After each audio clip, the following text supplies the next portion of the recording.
आज खबरों में शुरुआत करेंगे फिल्म धुरंधर से। आप में से बहुत से लोगों ने शायद देख ली होगी, बहुत से लोगों ने टिकट बुक कराई होगी।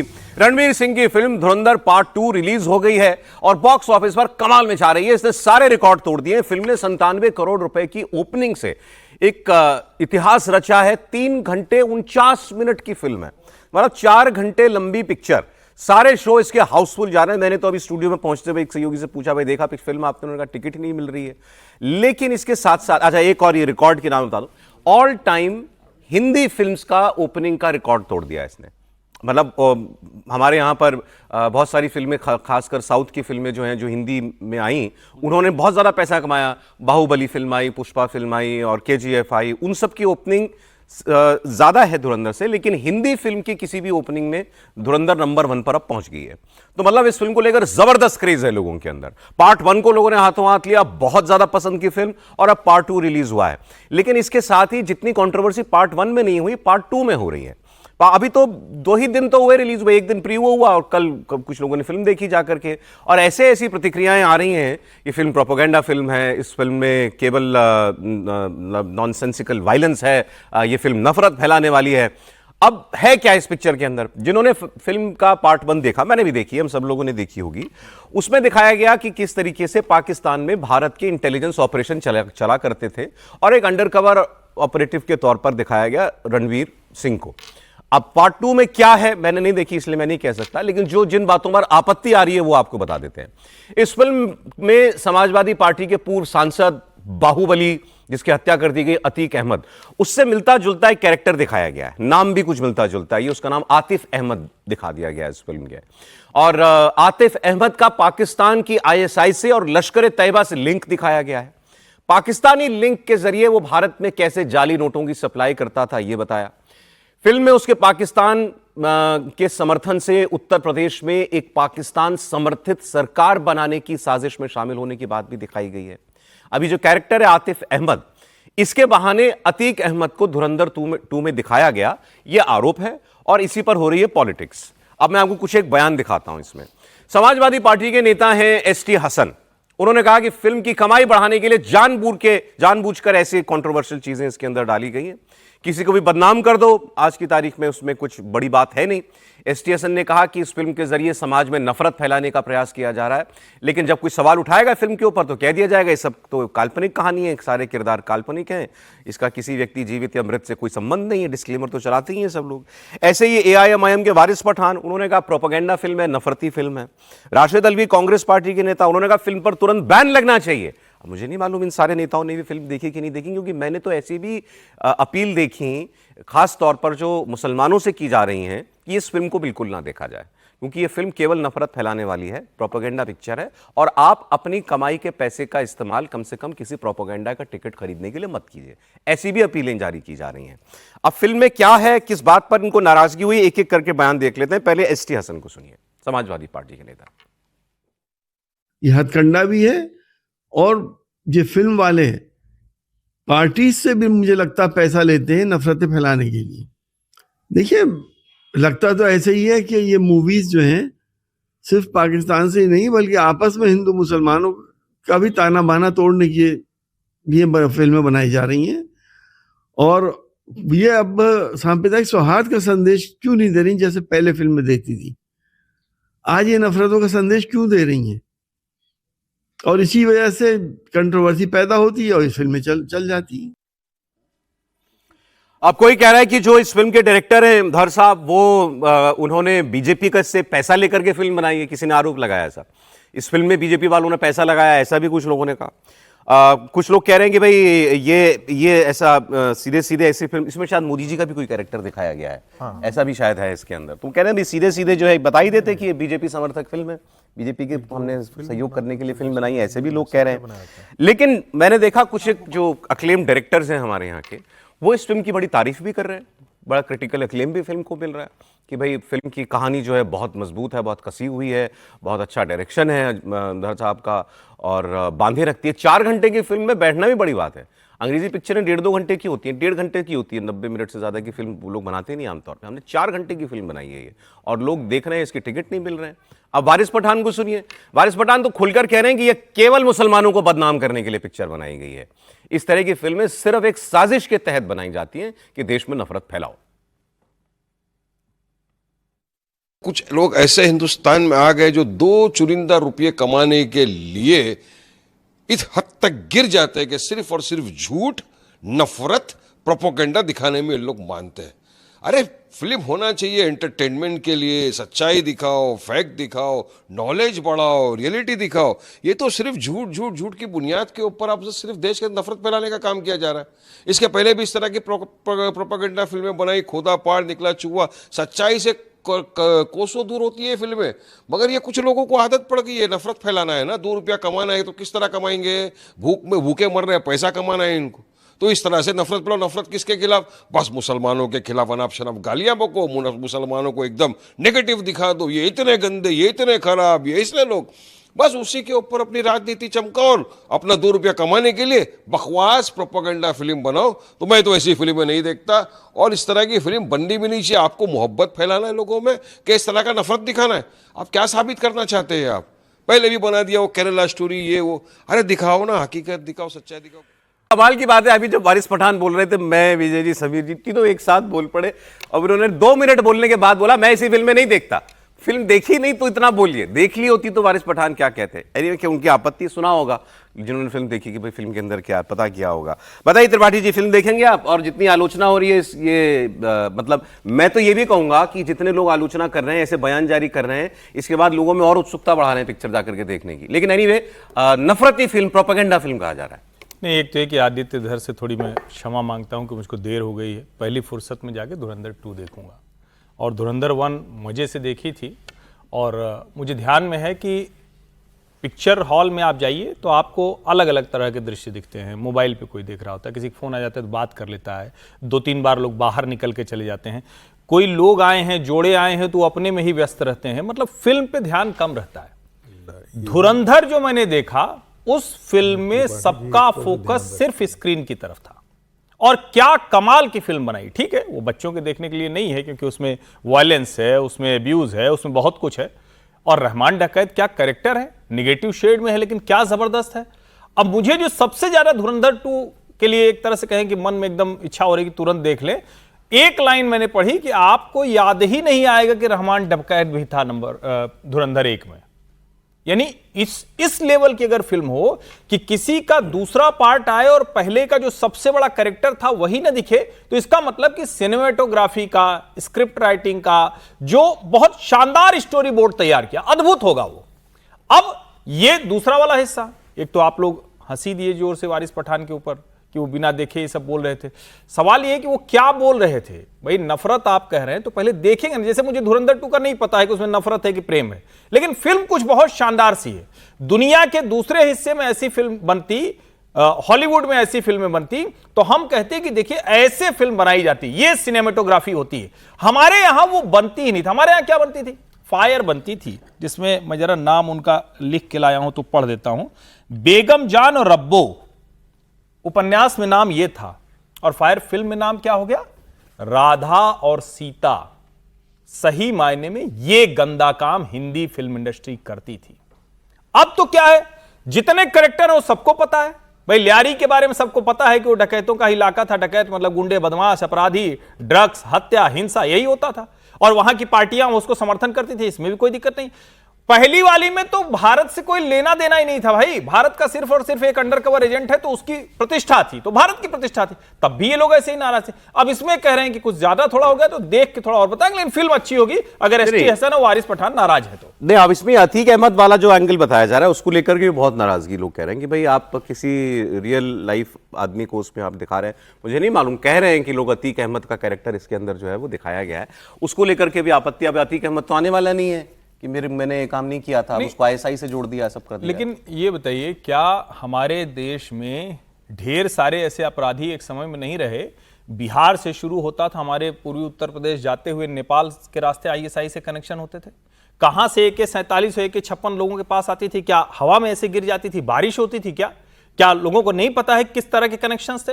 और अलग अलग समय पर उनकी भावनाएं भी दिख जाती थी। अतीक अहमद के संदर्भ में क्या अतीक अहमद का नाम लिया गया है? क्या कहा गया है कि ये अतीक अहमद है? और फिल्में तो ऐसे ही कैरेक्टराइजेशन होता है ना, सिनेमेटोग्राफी क्या है, आप किसी एक चीज को क्रिएट करते हैं। तो मुझे लगता है दूसरी सारी फिल्मों की तरह इसमें भी लिखा होगा कि भाई ये इसका किसी जीवित या मृत पात्र से कोई लेना देना नहीं है, भावना किसी के आहत ना हो। फिर भी भावनाएं आहत हो रही तो कमजोर भावनाएं थोड़ी और आहत होनी चाहिए। अरे एक बयान आपको और दिखा देता हूं, ये कांग्रेस पार्टी के नेता हैं राशिद अल्वी, ये तो तुरंत मांग कर रहे हैं फिल्म पर बैन लगाओ, इसकी जितनी आलोचना की जाए उतनी कम है। और उन्होंने ये भी कहा क्या इस फिल्म के जरिए ये मैसेज दिया जा रहा है कि सड़क पर ही लोगों को गोली मार दो। निंदा की जाए इस फिल्म की इतनी कम है। क्या ये फिल्म साबित करना चाहती है कि सड़क पर खड़े हुए लोगों को गोली से मार दिया जाए, अदालतें बंद कर दी जाए? नोटबंदी पर सैकड़ों लोग मारे गए, उसे जस्टिफाई कर रही है। इसका तो मतलब है कि आरएसएस और बीजेपी की नीतियों को ये फिल्म जस्टिफाई कर रही है। और मुझे शक है कि इस फिल्म को बनाने के लिए भारतीय जनता पार्टी का पैसा लगा होगा। इससे देश के अंदर नफरत फैलाने की कोशिश की गई है। और जब से भारतीय जनता पार्टी की सरकार आई है, लगातार इस तरीके की फिल्में बनाई जा रही हैं। मेरी डिमांड है, मेरा मुतालबा है, इस फिल्म पे पाबंदी लगनी चाहिए। इसके प्रोड्यूसर और डायरेक्टर के खिलाफ सख्त कार्रवाई कानूनी करनी चाहिए। अब अलवी साहब ने कहा इसमें जो है नोटबंदी को जस्टिफाई किया गया, नोटबंदी का भी कुछ दिखाया गया है पार्ट इसके अंदर। तो मतलब ये अभी हमारे ये रिसेंट घटनाक्रम जो है वो भी कुछ इसके अंदर दिखाए गए हैं इस फिल्म के अंदर। उन्होंने कहा ये बीजेपी का पैसा लगा के फिल्म बनी है, मुझे शक है इस बात का। अब देखिए, बीजेपी का पैसा, मुझे तो नहीं लगता है बीजेपी ऐसी पार्टी है जो पैसा देगी। बीजेपी तो पैसा लेती है, बीजेपी पैसा देने वाली पार्टी नहीं है, बीजेपी पैसा लेने वाली पार्टी है। पार्टियां कहीं पैसा देती हैं इन सब चीज़ों के लिए। दूसरी बात जो सबसे महत्वपूर्ण है, मुझे लगता है कि इसको देखना चाहिए। और क्यों देखना चाहिए, मैंने राम गोपाल वर्मा की टिप्पणी पढ़ी कल, और बहुत तारीफ की उन्होंने कहा आप भूल जाइए शोले। आप शोले की, आपने शोले एक जो जब फिल्म आई थी तो एक अद्भुत इतिहास रचा था। 5 साल कोई फिल्म एक सिनेमा हॉल से उतरे नहीं, ऐसी फिल्म थी। और सिनेमेटोग्राफी से लेकर के पटकथा और डायलॉग, सारे मामले राम गोपाल वर्मा की टिप्पणी थी। और उन जिन्होंने सत्याग्रह फिल्म बनाई और बहुत वो चली, हिट फिल्में रहीं, उनका कहना था कि भारतीय सिनेमा के इतिहास में ऐसी फिल्में नहीं आई है। मैंने दूसरी एक टिप्पणी पढ़ी, अखबार में पढ़ रहा था। लंदन में एक हाइड पार्क है, बड़ा फेमस पार्क है, वहां पर मैं पिछले 2 साल पहले गया था। ये जानबूझ करके हर्षवर्धन जी को चिढ़ाने के लिए बोल रहा हूँ, है ना। और उसमें जिक्र किया गया है कि फिनलैंड के राष्ट्रपति और कनाडा के प्रधानमंत्री दोनों बातचीत कर रहे थे और मॉर्निंग जॉगिंग में अपने परिवार के साथ जॉगिंग कर रहे थे। और उसमें बातचीत कर रहे थे तो किसकी फिल्म की बात कर रहे थे? धुरंधर के बारे में बात है कर मेरे रहे पास, थे। दिखा दो। है मेरे पास। अच्छा है। आप दिखा दीजिए, दिखा दीजिए वो जरा, कनाडा के प्रधानमंत्री और फिनलैंड के प्रधानमंत्री। ये अब इसको आप भारत की सॉफ्ट पावर कहिए या इस फिल्म की ताकत कहिए, इस फिल्म का क्रेज कहिए, वो सही कह रहे हैं। वो दोनों दो प्रधानमंत्री दौड़ रहे हैं। कनाडा वाले पूछते हैं उनसे कि अरे आप भी, दोनों भारत होके गए ना कुछ वक्त पहले, तो वो कनाडा वाले फिनलैंड वालों से पूछते हैं अरे आप अभी भारत से आए, आपका इंस्टाग्राम कैसा चल रहा है? भारत आए तो मतलब भारत, इंस्टाग्राम में हमारे बहुत ज्यादा लोग जुड़े हुए हैं। उन्होंने कहा जबरदस्त चल रहा है जब से मैंने धुरंधर की तारीफ कर दी है। सुनिए जरा। How was your Insta fame in India? In India, it was huge after I said I watched Durandar. I didn't realize. But yeah. जब से धुरंधर देखिए तब से बहुत जबरदस्त फॉलोइंग बढ़ गई मेरी इंस्टाग्राम पर। नहीं, आप ये देखिए, आपने सही कहा कि भारत के सॉफ्ट पावर का, मैंने क्या, पहले हम लोग क्या कहते थे? हम लोग कहते थे भाई बॉलीवुड में ऐसी फिल्म बनती थी और हमारे हॉलीवुड में ऐसी फिल्में बनती थी। और हमारे यहाँ बार बार कहा जाता था, कोई भी फिल्म आती थी तो कहा जाता था अरे यार ये क्या है, ये तो तुमने हॉलीवुड देखी है, उसी की ये कॉपी की है। राम गोपाल वर्मा की टिप्पणी थी कि ये 100 साल के इतिहास में ऐसी फिल्म भारत के अंदर बनी ही नहीं है, तो इसलिए मैंने फिल्म देखी नहीं। लेकिन दूसरी बात, मैं आता हूं अतीक अहमद वाला पे, ये मेरा प्रिय विषय है। भारत के सभी लोगों को, हिंदुओं को खास करके जरूर जाना चाहिए, देखना चाहिए कि भारत के अंदर एक पनपता हुआ पाकिस्तान कैसे भारत के अंदर है। और मुस्लिम समाज, सारा मैं मुसलमानों को नहीं कह रहा, लेकिन मुस्लिम समाज के अंदर कैसे, पाकिस्तान एक विचार है, ध्यान रखिएगा। पाकिस्तान सिर्फ एक देश नहीं है, पाकिस्तान एक मुसलमानों के अंदर पलने वाला एक विचार है। जो इस आजाद भारत में अभी भी पलता है, मुसलमानों के एक बहुत बड़े वर्ग में पलता है। सारे मुसलमान उसमें शामिल नहीं है।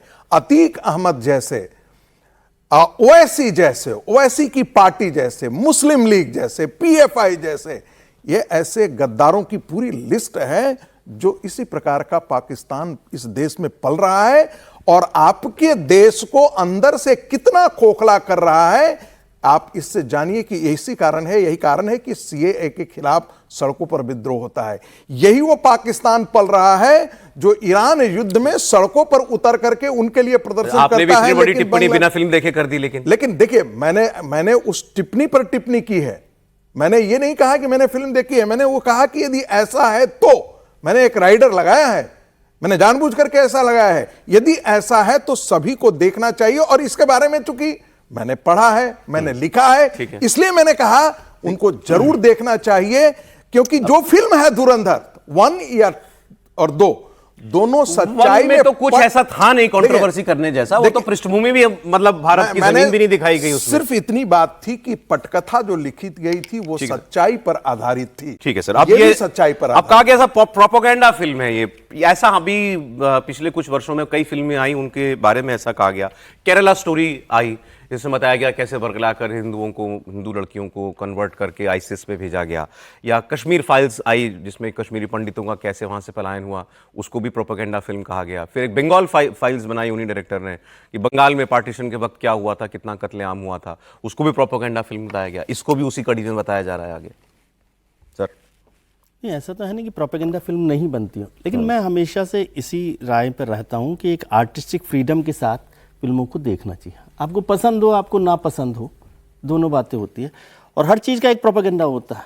अभी मैं एक डायरेक्टर साहब थे जो बड़ी फिल्में बनाते हैं, तो उनके इंटरव्यू कर रहे थे, शायद हर्ष जी भी उस प्रोग्राम में थे, तो हम लोग चर्चा कर रहे थे। तो मैंने कहा प्रोपेगेंडा फिल्म आजकल ज़्यादा बनती है, तो उनका हर डायरेक्टर का एक प्रोपेगेंडा होता है, एक वो होता है नैरेटिव होता है कि किस बात को वो ले जाना चाहता है और वो उस बात को ले जाता है। अब वो प्रोपेगेंडा आपके लिए पॉजिटिव हो सकता है, किसी के लिए नेगेटिव हो सकता है। तो ये आर्टिस्टिक फ्रीडम के लिए इतनी बात होनी चाहिए। वो किसी दिन आप करणी सेना सिनेमा हॉल जलाने की बात करती है, पोस्टर जलाने की बात करती है, कभी दीपिका पादुकोण की फिल्म को लेकर कुछ लोग और हंगामा करते हैं। उस समय आपको फिल्मों को आर्टिस्टिक फ्रीडम नहीं लगती है, आज आपको आर्टिस्टिक फ्रीडम लग रही है।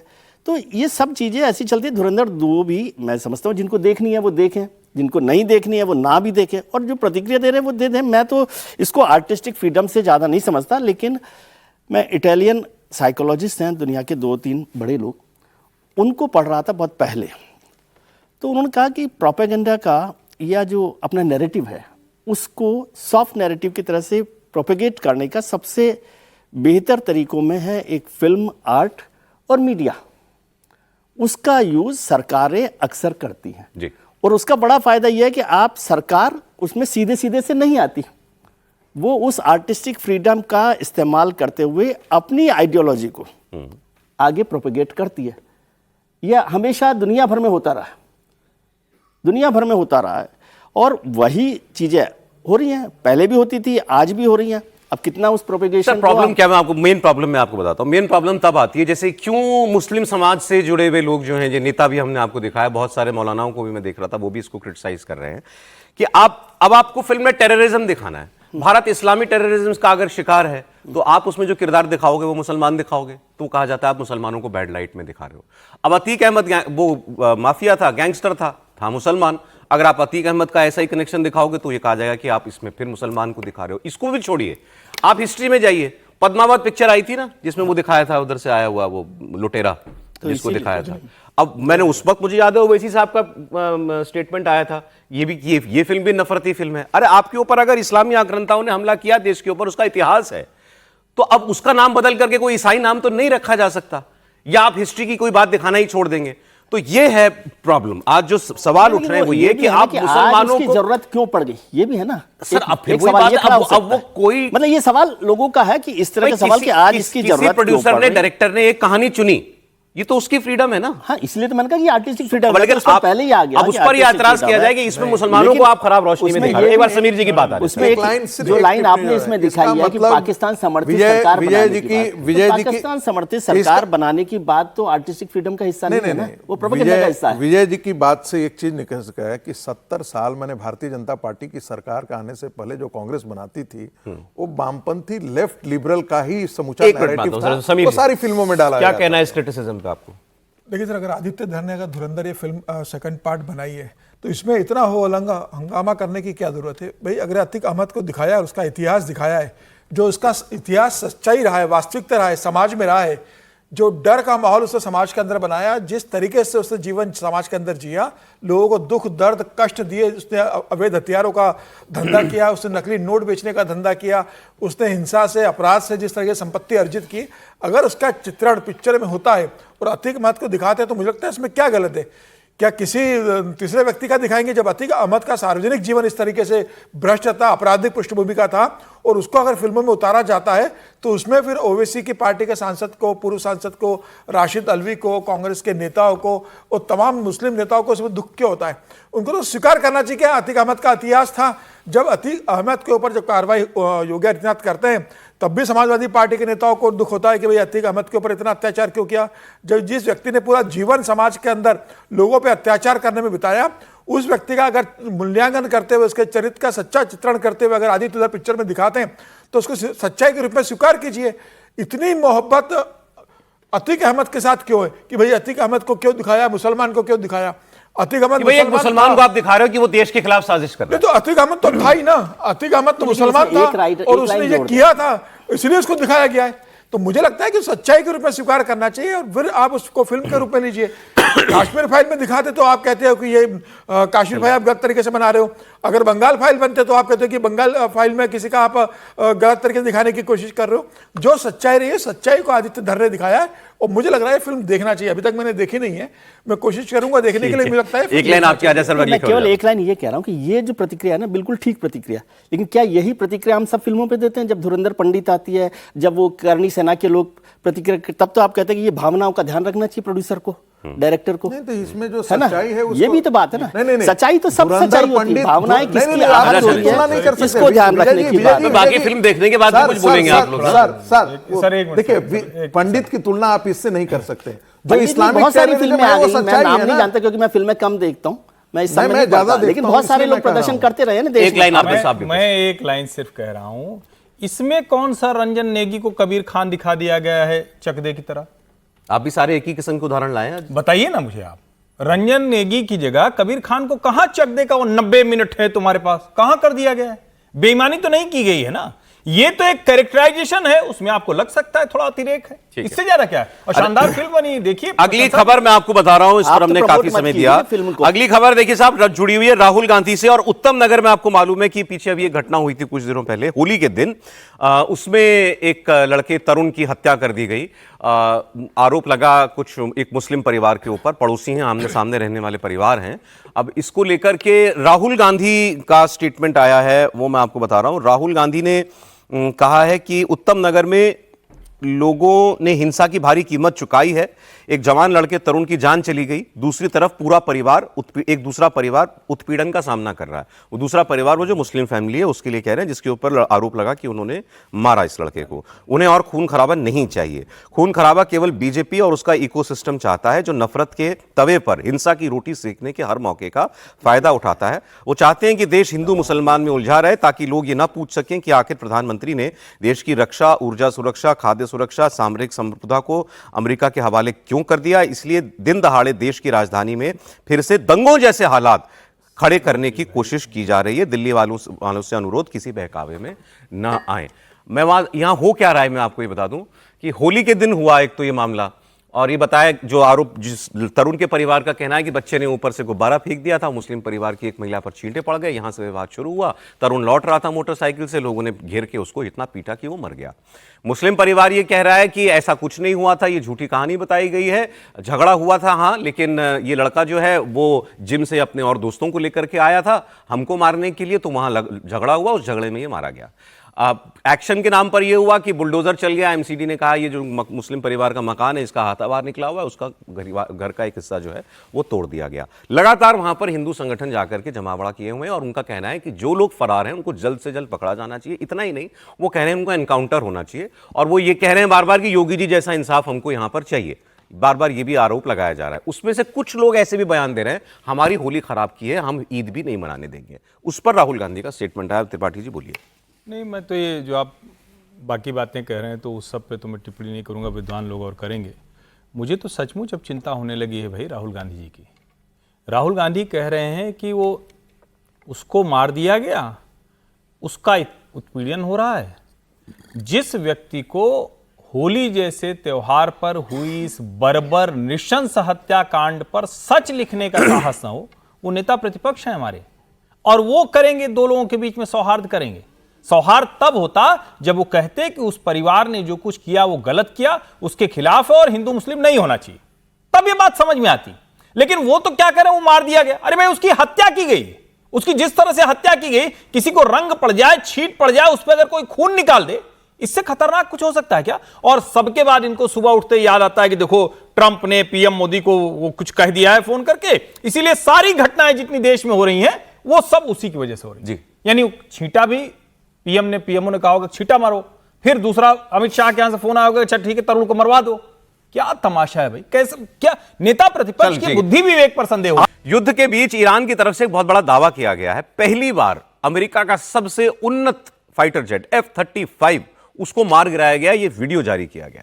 क्या कहते हैं रोज आके ट्रंप, हमने सारा एयर डिफेंस खत्म कर दिया, सारी एयरफोर्स खत्म कर दी। F-35 इस दुनिया का सबसे नवीनतम और सबसे एडवांस्ड फाइटर जेट है अमेरिका का। और ईरान के पास वाकई में कोई एयर डिफेंस नहीं बचा है। जो मैंने इसके बारे में पढ़ा, इस जहाज को उन्होंने इंफ्रारेड सिग्नल से चलने वाली कुछ एंटी एयरक्राफ्ट गन से मारा है। उनके पास वो रडार वाली भी नहीं है। और ये देखिए मजे की बात, ये मैंने किसी टेक्निकल एक्सपर्ट को पढ़ा था इसमें कि ये F-35 उससे बच क्यों नहीं पाया, क्योंकि ये जो फाइटर जेट्स होते हैं ये भी आने वाले खतरे को तभी भाप पाते हैं अगर वहां भी रडार लगी हो, तो ये रडार के सिग्नल्स पकड़ते हैं। वो इतनी पुरानी रूडिमेंटरी किस्म की गन है जिससे इसको शूट डाउन किया गया, उसमें रडार सिस्टम ही नहीं था, वो इंफ्रारेड सिग्नल सीख करके मारती है। तो ये जहाज मार गिराने का दावा किया है। इसके अलावा अब आप सुनिए धैर्य से, 3 हफ्ते की लड़ाई हुई है। अमेरिकी मीडिया रिपोर्ट कर रहा है, ब्लूमबर्ग की रिपोर्ट है, पूरा डिटेल आपको दूंगा। 16 अमेरिकी जेट्स गिर चुके हैं अभी तक इस लड़ाई में। कितने? 16। यह अभी तक का सबसे ताकतवर फाइटर जेट F-35 भी इसके अंदर शामिल है। और अभी तो एक और की बात चल रही है कि शायद एक और भी गिरा है। कल जो F-35 को ईरान ने हिट किया था, उस हमले के बाद मिडिल ईस्ट के एक अमेरिकी एयरबेस पर इस जहाज को इमरजेंसी लैंडिंग करनी पड़ी है। सबसे महंगा F-35 फाइटर जेट, इसको लेकर अमेरिका का बयान भी आ गया है। अमेरिका की सेंट्रल कमांड के मुताबिक F-35 stealth fighter jet Iran के ऊपर एक कॉम्बैट मिशन पर था, तभी उस पर हमला हुआ। हालांकि विमान को लैंड करा लिया गया है, पायलट को भी सुरक्षित बताया जा रहा है, लेकिन ये हिट हुआ था। अब ये 16 जहाज जो गिरे हैं अभी तक के, इनमें कौन कौन से जहाज हैं? इनमें 10 रीपर स्ट्राइक ड्रोन्स हैं। रीपर ड्रोन्स जो अनमैन्ड ड्रोन्स होते हैं, लेकिन ये भी बड़े महंगे होते हैं और ये जो है आसमान से बस निशाना लगाते हैं, इनके अंदर अनमैन्ड होते हैं। तो ये 10 रीपर ड्रोन्स जो हैं ये गिरे हैं। इसके अलावा एक रिफ्यूलिंग टैंकर KC-135 वो हवा में उनका डिस्ट्रॉय हो गया था। देखा था आपने वो रिफ्यूलिंग के वक्त का उसका बड़ा, और उसमें जो है 6 क्रू मेंबर मारे गए अमेरिका के जो उस जहाज में थे। इसके अलावा 5 और KC-135 रिफ्यूलर्स ये एयरबेस पर खड़े खड़े डिस्ट्रॉय कर दिए थे ईरान ने। ये भी बात सामने आई थी। अब आप सोचें ये 16 जहाज गिरे जिसमें F-35 भी शामिल है।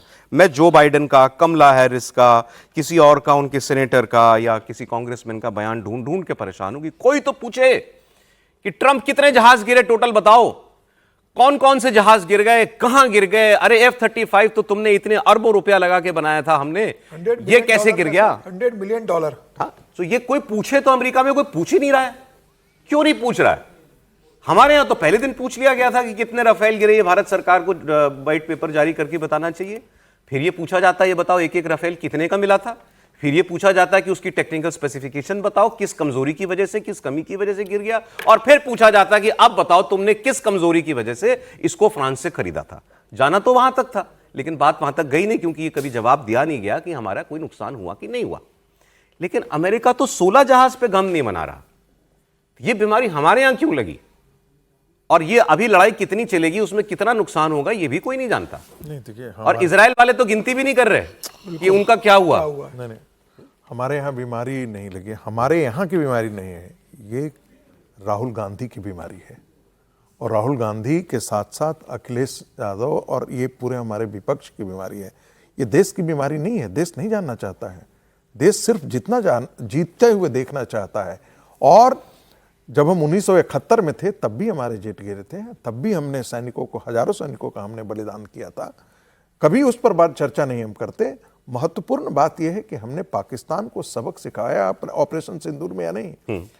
अब ऐसे सवाल आप क्यों करते हैं? ऐसे सवाल मीन मेक सवाल आप इसलिए करते हैं ताकि आप देश के उस समय के जो शासन प्रशासन है, प्रधानमंत्री, उनकी सेना, उनके मनोबल को तोड़ें, उनको लज्जित करें, क्योंकि आप किसी और विदेशी एजेंडे की तरह आप काम करते हैं। हमने देखा नहीं था क्या कि चाइना का डिफेंस मार्केट में उस समय उसके फाइटर जेट्स का जो शेयर मार्केट था कैसे लुढ़क करके चला गया था? ये हमने नहीं देखा था क्या? ये तो आर्म्स लॉबी का ये पूरा नैरेटिव बनाया गया था कि राफेल कितना गिराया गया। जानबूझ करके ये चाइनीज नैरेटिव को भारत के अंदर पत्रकारों ने खड़ा किया, सोशल मीडिया पर उसको खड़ा किया गया, जिसे राहुल गांधी ने ढोया। लोगों को तो सवाल राहुल गांधी से पूछना चाहिए था, आप किससे संचालित होते हैं? आपको कौन संचालित करता है? आपको कौन नैरेटिव देता है जो रोज भारत के मनोबल को तोड़ने के लिए आप काम करते हैं? यह महत्वपूर्ण सवाल है। दुनिया का सबसे शक्तिशाली देश है ये, तो इससे ज्यादा एडवांस सिस्टम्स किसी के पास नहीं, इक्विपमेंट किसी के पास नहीं। उसके 16 जहाज गिरे हैं, उसकी बात नहीं हो रही, लेकिन कोई चर्चा नहीं है इस बात की। देखिए, अमेरिका भी इस बात को जानता है और इजराइल इस बात को जानता है कि जिस मिशन पर वो लोग गए उस मिशन को अचीव करने के लिए आपके कुछ विमान गिर सकते हैं, आपके कुछ सैनिक मर सकते हैं, आपको कोई आर्थिक नुकसान हो सकता है और आपको डिफेंस में कोई नुकसान हो सकता है। लेकिन जिस मिशन पर गए वो मिशन बहुत बड़ा है, उसको अचीव करना है। उस मिशन में ये देखा नहीं जाता कि आपके 5 विमान गिरे कि 15 विमान गिरे कि आपके 5 सैनिक मरे। सामने वाले को खत्म करना है। सामने के जो आतंकवादी गतिविधि वहां से संचालित हो रही है, वो जिस तरीके से परमाणु बम बनाने की कोशिश कर रहा है, उसको खत्म करने का जो एजेंडा था, मुझे लगता है वो अचीव कर लिया। और एक सबसे बड़ी उपलब्धि है, इस बड़ी उपलब्धि में आपको कुछ नुकसान हो सकता है, मुझे लग रहा है वो नगण्य, उसकी गिनती नहीं होती है। आपका टारगेट क्या है, आपने टारगेट को अचीव कर लिया। और जिस तरीके से इजराइल और अमेरिका ने मिलकर तेहरान को लगभग जवाब तो हमारे यहाँ भी दिया गया था कि युद्ध है, मशीनें गिरती रहती हैं, मशीन है ना, लेकिन ये कहा गया हमारे सारे पायलट सेफ हैं। लेकिन हमारे यहाँ तो विवाद नहीं खत्म हुआ था। हमारे यहाँ तो भाई किसकी ताकत के मजबूत करने की कोशिश की जा रही थी। हमारे यहाँ से यह बयान देकर मुझे लगता है कि अमेरिका को पाकिस्तान को मजबूत करने की कोशिश की जा रही थी। और जो बयान राहुल गांधी ने दिया था संसद के अंदर और जो बाहर संसद के बाहर पूछा था, वह पाकिस्तान की मीडिया ने चलाया कि देखिए विपक्ष के नेता बयान पूछ रहे हैं, सरकार जवाब नहीं दे पा रही है। जो अब आसिम मुनीर कह रहा है कि हमने भारत के प्लेन गिराए, वहां पे विपक्ष का नेता उसका समर्थन कर रहा है। एक काउंट त्रिपाठी जी आपका, फिर मैं आपको बताता हूं आगे इसमें हुआ क्या, हमने मतलब और कल से अब तक की डेवलपमेंट क्या है। इसमें बस एक डिफरेंशिएटर है, मतलब बहुत साफ साफ दिखता है, इस देश की जनता को उससे कोई मतलब नहीं। उस सवाल को इस देश की जनता ने खारिज कर दिया। उसको पता है कि इतनी शानदार जीत हमने हासिल की। थोड़ा बहुत हो सकता है उनके मन में एक समय में आया हो कि हमने क्यों युद्ध रोक दिया, लेकिन जिसको कहते हैं ना कि सब कुछ सामने आता है तो धीरे धीरे समझ में आया। और अभी तो समझ में आ रहा है कि अमेरिका तो, रशिया तो कोई भी युद्ध शुरू करके खत्म नहीं कर पाता। हम युद्ध कर भी लेते हैं, पीट भी देते हैं, मार भी देते हैं, तबाह भी कर देते हैं और युद्ध भी रोक लेते हैं। तो उनको ये पता है कि इसमें कोई गड़बड़ नहीं। राहुल गांधी वाला थोड़ा मामला अलग है। मैंने अभी तरुण की जो हत्या हुई उस पर भी जो कहा, वो फिर से वही दोहरा देता हूं शब्द कि उनका बुद्धि विवेक सब हर लिया गया है। वो अब इस अवस्था में नहीं किसी विषय पर सही टिप्पणी करें, वरना कोई भी अपने देश के जहाज गिर गए, नुकसान क्या हुआ, इस सब का सवाल युद्ध काल में कोई देश का ढंग का व्यक्ति नहीं पूछता है। सर आगे एक दो अपडेट बता देता हूं, मैं फिर आता हूं। ईरान की टॉप लीडरशिप बार बार यह कह रही है कि उसे इस मौके अभी कोई सीज फायर, जंगबंदी, इसकी बात नहीं करनी है। और दूसरी तरफ ट्रंप और नेतन्याहू रोजाना मीडिया के सामने आ रहे हैं। नेतन्याहू पिछले 3 रोज के अंदर 3 वीडियो अपने जारी कर चुके, कल तो उन्होंने प्रेस कॉन्फ्रेंस भी की है। यूरोप किनारा कर चुका है इस सारे मामले से। वो कह रहा है कि अभी पहले युद्ध की आंच शांत होने दो, फिर हम देखेंगे कि हमको क्या करना है। अब ऐसे में पिछले 24 घंटे में भारत के प्रधानमंत्री नरेंद्र मोदी ने दुनिया भर में 5 देशों के नेताओं से बात की है। पिछले 24 घंटे के अंदर 5 देशों के राष्ट्राध्यक्षों से उनकी बात हुई है। सबसे पहले ओमान के सुल्तान से उनकी बात हुई, हैथम बिन तारिक से। उसके बाद मलेशिया के प्रधानमंत्री अनवर इब्राहिम से, अनवर इब्राहिम इस्लामी दुनिया में एक अच्छा खासा असर रखते हैं। फिर नरेंद्र मोदी ने यूरोप के लोगों से बात की, फ्रांस के राष्ट्रपति इमैनुअल मैक्रोन से उनकी बात हुई। फिर खाड़ी देश में फिर उन्होंने चर्चा की, जॉर्डन के किंग अब्दुल्ला से उनकी जंग के हालात पर बात हुई, और उसके बाद फिर कतर के अमीर शेख तमीम बिन हमद से उनकी बातचीत हुई है। कल क्योंकि खाड़ी देशों पर उनके ऊर्जा संयंत्रों पर खूब हमले हुए थे, कतर की सबसे बड़ी ऑयल गैस फील्ड के ऊपर भी जो है वो हमला किया गया था, और इस सब के बीच भारत के विदेश मंत्री एस जयशंकर की बातचीत इजराइल के विदेश मंत्री गिडियोन सार से भी की गई है। और उसमें जो इंपॉर्टेंट बात है, इजराइल के विदेश मंत्री ने कहा कि क्योंकि हम उनसे स्ट्रेट ऑफ हॉर्मुज के बारे में ही बात करना चाहते हैं, तो उन्होंने कहा कि जो वहां पर ईरान कर रहा है वो नेवल टेररिज्म है। उन्होंने इस शब्द का इस्तेमाल किया कि ये तो एक आतंकवाद जैसा काम जो है वो ईरान कर रहा है, और इसका असर पूरी दुनिया पर पड़ रहा है। अब ये पूरी दुनिया को देखना है कि इससे वो कैसे निपटे। मतलब उन्होंने भी ये कह दिया कि स्ट्रेट ऑफ हॉर्मुज खुलवाना ये केवल हमारी जिम्मेदारी नहीं है, इसके लिए तो पूरी दुनिया को जो है वो सामने आना पड़ेगा। सर, मतलब हमारे प्रयास सारे स्ट्रेट ऑफ हॉर्मुज से किसी तरीके से निर्बाध रूप से एनर्जी सप्लाईज आती रहें, वही है। ये कोशिश होनी चाहिए, देश की कोशिश, हमारे देश की कोशिश ये होनी चाहिए। और जो 5 देशों के जो प्रमुख हैं उन लोगों से प्रधानमंत्री ने बात की, तो उससे कोई ना कोई रास्ता निकलेगा ही।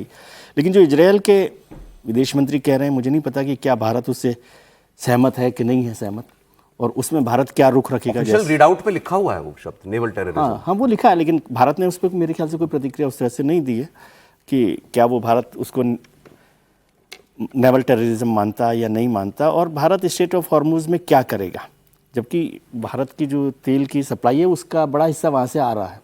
तो उसमें किस तरह से काम हो सकता है। और ईरान से चिंता ही जता रही है, केवल कोई हाँ, ठोस कदम उठाया जा रहा है, ऐसा नहीं दिख रहा। कल परसों भी चर्चा करते हुए कहा था कि मुझे नहीं लगता कि नेवल टेररिज्म का जवाब, जो कल खबरें आई थी कि वो एयर अटैक भी करने की तैयारी कर रहा है इजरायल और अमेरिका मिलकर, लेकिन वो भी मुझे रास्ता नहीं लगता, क्योंकि स्ट्रेट ऑफ हॉर्मुज को मैं समझ रहा हूं कि वो सब लोगों के डिप्लोमेटिक एक्सरसाइज से या डिप्लोमेटिक प्रेशर से ही कुछ हो सकता है, या ईरान इतना मतलब दबाव में आ जाए किसी भी स्थितियों में, हालात में, तब वो हो सकता है। लड़ाई लड़कर एयर अटैक करके, मतलब हो सकता है एयर अटैक करके आप एक बार खत्म कर दें पूरी तरह से, लेकिन बहुत मुश्किल काम है। अब भारत उसमें क्या भूमिका निभाता है। और जो हमारे 5 देशों से बात हुई है, इंडोनेशिया की बातचीत भी बहुत इंपॉर्टेंट है। मलेशिया की बातचीत को भी आप इंपॉर्टेंट समझिए, क्योंकि इस्लामिक देशों में मलेशिया की बहुत महत्वपूर्ण भूमिका है, और भारत के साथ थोड़ा सा खट्टा मीठा भी चलता रहता है उनका। तो उस मामले में भी हम लोगों को उनके साथ बात करना, ओमान के साथ बात करना, ये फ्रांस के साथ तो मैक्रो साहब के साथ तो प्रधानमंत्री जी की बातचीत का। आपको लग रहा है कि इस स्ट्रेट ऑफ हॉर्मुज खुलवाने के लिए किसी रिस्पांस को कोई शेप दी जा रही है?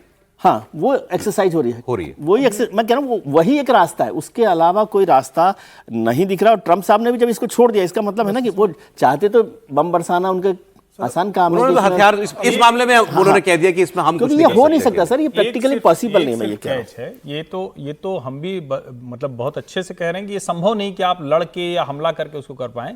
अभी कल की खबर है कि जिनको स्ट्रेट ऑफ हॉर्मुज से निकलने भी दिया जा रहा है, उनको भी बहुत लंबा चक्कर घूम के आना पड़ रहा है, यानी उनके लिए भी वो सीधा वाला रास्ता नहीं। ये खबर है सर कि ईरान ने उसके अंदर उस स्ट्रेट ऑफ हॉर्मुज के बीच में एक तो वो 33 किलोमीटर चौड़ा है केवल, उसके अंदर एक शिपिंग चैनल बना दिया जहां वो अपनी मर्जी से जिसको जाने देना है उसको जाने देता है। लेकिन अब इसका दूसरा मतलब समझिए ना, अगर उसमें हमला होगा तो ये तो हो सकता है कि अमेरिका या नेटो फोर्सेज या कोई भी उसको तबाह कर दे, बस। लेकिन वहां से एक सप्लाई हो पाएगी ये लगभग असंभव है। और मेरा ये मानना है कि ट्रंप ने जानबूझकर वो एक रास्ता तलाश रहे हैं, और शायद इसीलिए ये जो सारे देश बात कर रहे हैं, प्रधानमंत्री Narendra Modi, Emmanuel Macron, France, Jordan, जो भी लोग इसमें बात कर रहे हैं, सबके सब ये इधर जो मलेशिया के उनसे बात की, तो ये सब उसी का रास्ता है कि कोई तो तरीका निकले। डिप्लोमेटिक एक्सरसाइज बयान सुना के मैं आ जाता हूं केवल कि मतलब अब हमारे यहाँ सरकार रोज एक प्रेस कॉन्फ्रेंस करके बताती है कि क्या हालात हैं अभी तेल गैस की परिस्थितियों की। तो अभी भी ऑयल और गैस की लगातार सप्लाई भारत को मिल रही है, ये कल की प्रेस कॉन्फ्रेंस में भी बताया गया कि क्रूड ऑयल की तो बिल्कुल कोई अभी फिलहाल कोई कमी देश के अंदर नहीं है। विदेश मंत्रालय की तरफ से बताया गया कि तेल और गैस से लदे टैंकर्स लगातार भारत अभी भी पहुंच रहे हैं। और रणधीर जायसवाल जो प्रवक्ता हैं विदेश मंत्रालय के, उन्होंने कहा कि हम दुनिया के अलग अलग हिस्सों से कच्चा तेल खरीद रहे हैं और हमारे पास इस संबंध में कई संसाधन और कई विकल्प मौजूद हैं। अभी और बहुत सारे ऐसे टैंकर्स आपको आते हुए दिखाई देंगे। गैस की बात, क्या हम रशिया से एलपीजी खरीद रहे हैं? एलपीजी हम सभी जगह से हम खरीदने की कोशिश कर रहे हैं जहां उपलब्ध है। तो अगर उसमें रशिया उपलब्ध होगा तो वहाँ भी जाएंगे, क्योंकि स्थिति इस प्रकार की है अभी कि हमको सुनिश्चित ये करना है कि हमारे लोग का जो ईंधन का जो उनकी ज़रूरतें हैं उनकी वो पूरा हो। किन किन देशों से कर रहे हैं मैं ये बता सकता हूँ कि बहुत सारे देशों से कर रहे हैं। अब उसमें कौन कौन सा देश है वो ब्यौरा हमारे पास नहीं है, ये इन सब जानकारी के लिए मिनिस्ट्री ऑफ पेट्रोलियम आपको ज़्यादा बेहतर बता पाएगा। लेकिन मैं ये कह सकता हूँ कि हम लोग चाह रहे हैं कि हमारे विकल्प बहुत सारे हों। भारत सरकार जो है का जवाब थोड़ा आश्वासन वाला जवाब आ रहा है। अभी तक कहीं भी सरकारी सिस्टम से, सरकार के तंत्र से ऐसे फीलर्स नहीं मिल रहे हैं कि ये कोई एक बहुत बड़ा क्राइसिस की शेप जो है वो ले चुका है। आने वाले वक्त में क्या होगा ये नहीं कहा जा रहा। हाँ, अभी तक मैनेजेबल जो है वो सरकार बता रही है। सर आप बोलिए। सरकार ने इसमें एक बड़ा कदम उठाया है। पेट्रोलियम प्लानिंग एनालिसिस सेल को सारा डाटा देने के लिए कहा है सरकार ने कि जितने भी प्राइवेट कंपनियां और जितने भी सरकार की कंपनियां GLA, ONGC, HPCL, BPCL, Reliance, Adani है, सबको जानकारी देना होगी रोज के रोज कितना स्टॉक उनके पास है और कितना माल उन्होंने दिया और कितना माल उनका रास्ते के अंदर है। देखिए अभी जो स्ट्रेट ऑफ हॉर्मुज की जो बात चल रही थी उसमें अभी खबर आ रही है कि स्ट्रेट ऑफ हॉर्मुज ने कह दिया कि जो कंपनियां उनको ईरान को पैसा देगी, ईरान उनको निकलने की अनुमति देगा। और कहा जा रहा है कि एक बड़ी कंपनी से $20 लाख लगभग 17 करोड़ रुपया ईरान ने लिया और उसी कंपनी के तेल के जहाज को निकलने की अनुमति दी है। तो अब सीधा सीधा ईरान स्ट्रेट ऑफ हॉर्मुज में हफ्ता वसूली कर रहा है, उगाही वसूली कर रहा है। जो कंपनी तेल की उनको पैसा देगी उनके जहाज को वहां से वो सुरक्षित निकलने देगा और बाकी जहाजों को अनुमति नहीं देगा। तो मुझे लग रहा है कि यह भी एक बड़ी समस्या खड़ी होने वाली है कि जो कंपनियां जहाज निकालने के लिए पैसा देगी रिश्वत, वो तेल की कीमतों में उसको जोड़ेगी और तेल की कीमतें बढ़ेगी। भारत ने जिस तरीके से, प्रधानमंत्री मोदी ने कल 5 देशों के नेताओं से, प्रमुख नेताओं से बात की, भारत जिस तरीके से ईरान के साथ लगातार टच पे और भारत के जहाज जिस तरीके से निकल रहे हैं, 5 जहाज निकल चुके और अभी 7 जहाज आज और निकलने वाले, जो खबर आ रही है, जो 22 जहाज को परमिशन नहीं मिली है उसमें 7 से 8 जहाज आज भारत के लिए रवाना होने वाले हैं। ईरान ने उनको परमिशन दे दी है। तो एक बड़ी उपलब्धि है कि स्टेट ऑफ हॉर्मुज से नहीं निकल रहा है सीधा कुछ और जहाज भी वहां रुके हुए थे, वो जहाज भी वहां से निकल रहा। तो एक बड़ी उपलब्धि की अगर भारत को वहां से जहाज निकलने की अनुमति मिल रही है तो प्रधानमंत्री मोदी लगातार इस दिशा में कोशिश कर रहे हैं। भारत का विदेश मंत्रालय इसके अंदर कोशिश कर रहा है, पेट्रोलियम मंत्रालय लगातार ये कोशिश कर रहा है कि देश में किसी भी तरह की गैस की और LPG की कमी ना पड़े। उसके लिए इसमें केवल एक प्रॉब्लम, जो मेन बात है वो ये है कि ये आ रहे हैं टैंकर, ये बिल्कुल ठीक बात है, लेकिन हमें ये रोज चाहिए। कोई एक टैंकर जो सामान लेके आता है, वो आज चाहे वो फूड लाए चाहे वो गैस लाए, वो हमारा एक दिन का होता है। अभी इतना बड़ा संकट खड़ा हो गया है, इतना बड़ा संकट खड़ा हो गया जिस समय, उस समय अगर भारत के अगर जहाज निकल भी रहे तो ये भी मुझे बात आपकी बिल्कुल उचित है। सरकार ने कह दिया हम और जगहों से मंगवा रहे हैं, सेफ ट्रांजिट रूट से हम लोग उसको मंगवा रहे हैं। अब इसका असर देखिए आप क्या हुआ। नहीं है ना, भारतीय रुपया पहली बार $93 प्रति डॉलर को पार कर गया। फिलहाल रुपया अमेरिकी डॉलर के मुकाबले रिकॉर्ड निचले स्तर पर है, $93.24 पर मिल रहा है डॉलर। ये पिछले दिन की क्लोजिंग से 0.65% की गिरावट है। मार्च महीने में रुपया अब तक काफी कमजोर हो चुका है और अमेरिका ईरान जंग शुरू होने के बाद से 2% गिर चुका है। ये गिरावट मुख्य रूप से मिडिल ईस्ट में चल रही जंग की वजह से ही है। ईरान पर हमलों से खाड़ी इलाकों में तेल की सुविधाओं पर हमले हुए, जिससे क्रूड ऑयल की कीमतें तेजी से बढ़ गई। गुरुवार को ब्रेंट क्रूड ऑयल की कीमत करीब $120 प्रति बैरल पर पहुंच चुकी है। शुक्रवार को इसमें थोड़ी गिरावट आई है और हम दुनिया के तीसरे सबसे बड़े आयातक देश हैं तेल के। स्ट्रेट ऑफ हॉर्मुज से आने वाला तेल भारत की एनर्जी जरूरतों का बहुत बड़ा हिस्सा है और तेल की कीमतों में हर $10 की बढ़ोतरी से भारत में करीब 50 बेसिस पॉइंट्स की महंगाई की बढ़ोतरी हो जाती है। ये डॉलर की बात मैंने आपको बताई। आगे देखिए शेयर बाजार का हाल।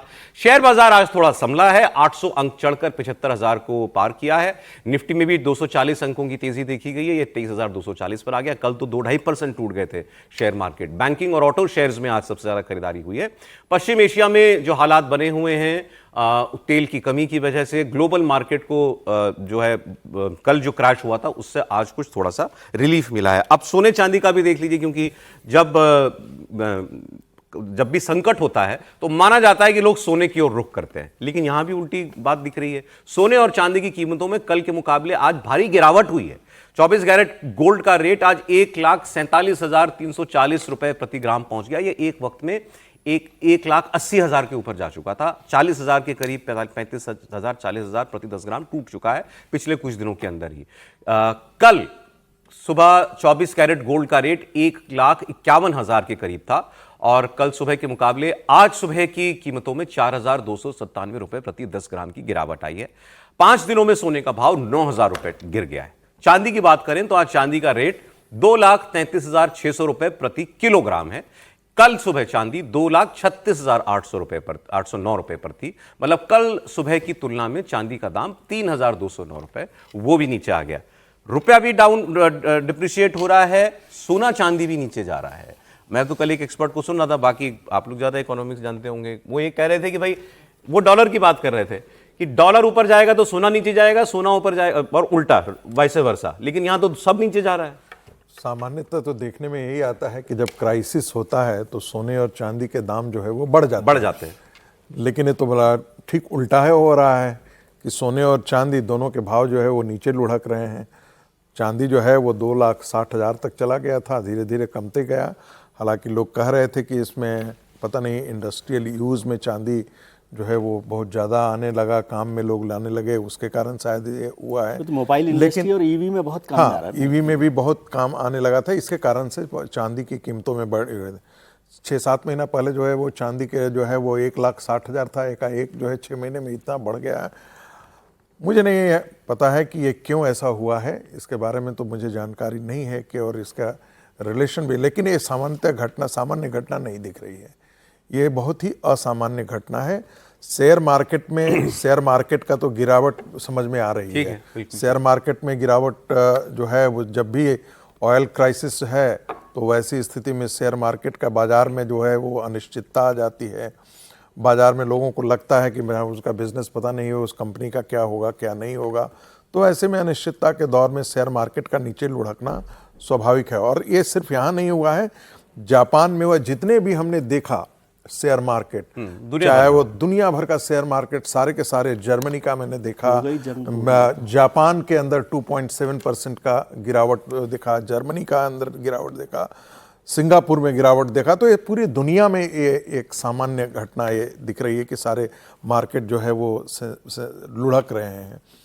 अब देखिए यदि ये कितने दिनों तक ये चलता है, यदि ये त्रिपाठी जी बता पाएंगे इसका कोई कोरिलेशन? सर, सोना चांदी रुपया सब टूट रहा है। नहीं, बड़ा स्पष्ट सा है। जब दुनिया में जो लोग इनमें निवेश करते हैं उनको ये भरोसा टूट जाए कि कहाँ ये स्थिति रह जाएगी। दरअसल जब बाजार टूटते हैं या दूसरी चीज़ों में, तो सोना इसलिए लोग कहते हैं कमोडिटी में आप निवेश कीजिए, वो लंबे समय तक आपके काम आएगा। लेकिन पिछले कुछ समय में सोने चांदी की कीमतें भारत में बहुत ज़्यादा बढ़ी हैं। मतलब इतना ज़्यादा, एक तरह से कहें कि उनका जो इन्फ्लेशन है या उसमें जो मार्जिन है वो बहुत ज्यादा हो चुका है। तो इसमें फिर निवेश करने वाले कम हो जाते हैं, क्योंकि उनको लगता है कि जो ट्रेडर होगा उसको कम कीमत पे दूसरे विकल्प मिल रहे होंगे, वहां वो निवेश। ये सोना चांदी नीचे आना करेक्शन है, सामान्य करेक्शन है। ये जितना था वो है नहीं, 2.5 लाख 3 लाख पे चांदी बिक रही है, तो ये बहुत नॉर्मल कनेक्शन है। वैसे वो रेट बढ़ा हुआ है, तो आप फॉर्मूला वही चल रहा है कि शेयर बाजार उधर है और सोना चांदी इधर है, तो कोई उल्टा नहीं हुआ है। ये नॉर्मल कनेक्शन, जिसको बाजार की भाषा में ये भी कहते हैं कि जो ट्रेडर है उसको इन्वेस्टमेंट के दूसरे ऑप्शन दिख रहे हैं, जहां वो जाके सस्ते में उतने में ही चीजें खरीद लेगा, बल्कि इसके और जो रेट ऑफ ग्रोथ है वो भी उसमें उसको दिखती है कि स्टॉक मार्केट में लगाएगा तो कितना होगा, यहाँ कितना होगा। क्योंकि सब सेंटिमेंट पे चलता है, तो अभी सेंटिमेंट की वजह से स्टॉक मार्केट इतना गिर रहा है। ऐसा थोड़ी नहीं, सारी कंपनियों फंडामेंटल खराब में आ रहा है। जैसे शेयर मार्केट से आदमी पैसा निकालता है और सोने चांदी में लगा देता है, तो सोना चांदी का भाव बढ़ जाता है। यहाँ तो दोनों का दोनों लुढ़क रहे हैं। सोना अभी भी सेफ है, सोना सेफ है, सोना बिल्कुल सेफ है, सोना चांदी दोनों सेफ है। एक जल्दी से खबर आपको मैं इलेक्शन से जुड़ी हुई बता देता हूं। अभी कांग्रेस पार्टी से काफी लोग नाराज होकर के जा रहे हैं, असम में बहुत से लोग गए, केरल में भी अब ऐसा ही दिखाई दे रहा है। केरल प्रदेश कांग्रेस के पूर्व अध्यक्ष और कन्नूर से लोकसभा के सांसद के सुधाकरन, ये भी अब पार्टी में बगावत खड़ी कर रहे हैं, ऐसा दिख रहा है। सुधाकरन ने कांग्रेस आलाकमान से स्पष्ट ये कह दिया है कि उन्हें विधानसभा का टिकट अगर नहीं दिया जाएगा तो वो कन्नूर सीट से निर्दलीय उम्मीदवार के रूप में चुनाव लड़ लेंगे। अब सोचिए, ये सांसद होकर कह रहे हैं मुझे विधानसभा लड़ना नहीं तो पार्टी छोड़ दूंगा। लेकिन अकेले सांसद ऐसा नहीं है जो विधानसभा चुनाव लड़ना चाहते हैं। इनके अलावा अदूर प्रकाश हैं, ये भी सांसद ही हैं और इनकी कॉन्स्टिट्यूएंसी है अतिगल, ये भी विधानसभा चुनाव लड़ना चाह रहे हैं और इच्छा इतनी प्रबल है कि ये अपनी सांसदी छोड़ने के लिए तैयार हैं। वैसे तो ये एक शुभ संकेत मानना चाहिए कांग्रेस को कि उनको इन सांसदों को लग रहा है कि हमारी सरकार आएगी तो हमको कुछ राज्य में मिल जाएगा अगर हम विधायकी जीत जोड़ दीजिए सौरभ जी। ये शमा मोहम्मद हैं जो नेशनल स्पोक्स पर्सन है, उन्होंने भी लिखा है कि राहुल गांधी जी सब ठीक है, लेकिन आपने महिलाओं को टिकट नहीं दिया है। 92 में सिर्फ 9 को टिकट चाहिए कांग्रेस का। लोकसभा में भी 24 में से सिर्फ 1 टिकट दिया था, तो महिलाओं की बात थोड़ा सा ये तो मुश्किल हो गई। वुमेन एम्पावरमेंट कांग्रेस खुश होगी, परेशान कि सांसद कह रहा है मुझे छोड़ दूंगा पार्टी टिकट। खुशी में परेशान है, खुशी में और परेशानी से खुश है। समीर जी, कोई केरल में बड़ा संकट है उनके नहीं, लिए, निश्चित रूप से कांग्रेस से परेशानी तो है, लेकिन कांग्रेस को इस बात की पूरी उम्मीद लग रही है कि इस बार केरल में सरकार बनाने जा रही है। जिस तरीके से नगर निगम के चुनाव में कांग्रेस का बेहतर प्रदर्शन रहा, वोट बैंक उनका लेफ्ट से ज्यादा रहा था, और 10 साल हो गए वहां पर लेफ्ट की सरकार को, तो कांग्रेस को लग रहा है कि भैया सरकार बनने की पूरी उनकी संभावना है। तो सांसदों को भी लग रहा है कि सांसद बनकर क्या करेंगे, सरकार तो केंद्र में अगले 25 साल उनको तो लग नहीं रही कि आने वाले उनका जीवन निकल जाएगा। उनको ये लग रहा है कि फिलहाल तो कोई संभावना केंद्र में है नहीं, 10 साल बाद अब केरल में सरकार बन रही तो कम से कम मंत्री, गृह मंत्री को अच्छा मंत्रालय मिल जाएगा, सुविधाएं मिल जाएंगी। मिडिल ईस्ट की जंग का सोल फोकस जो है हमारे लिहाज से, हम तो अपनी बात करेंगे, वो है स्ट्रेट ऑफ हॉर्मुज। ये चैनल खुले, तेल गैस हमारी बराबर आती रहे, और ये जितने भी देश लड़ रहे हैं, जो करना एक दूसरे के साथ करें, एक दूसरे की ऑयल रिफाइनरीज पर, तेल के कुओं पर, गैस की फील्ड्स पर वहां हमला ना करें, नहीं तो पूरी दुनिया एक ऐसे अभूतपूर्व संकट की ओर जा रही है, फिर पता नहीं इससे हम कैसे बाहर आएंगे। लेकिन ट्रंप के लिए भी अब ये स्ट्रेट ऑफ हॉर्मुज एक ऐसी चीज बन गई है जिसका इलाज उनके पास नहीं, क्योंकि वो दावा तो ये करते हैं कि ये हकीम लुकमान है, इनके पास हर चीज की दवा है, लेकिन इसी की नहीं है। बस लाख कोशिशों के बावजूद ट्रंप इस रूट को साफ नहीं करवा पा रहे।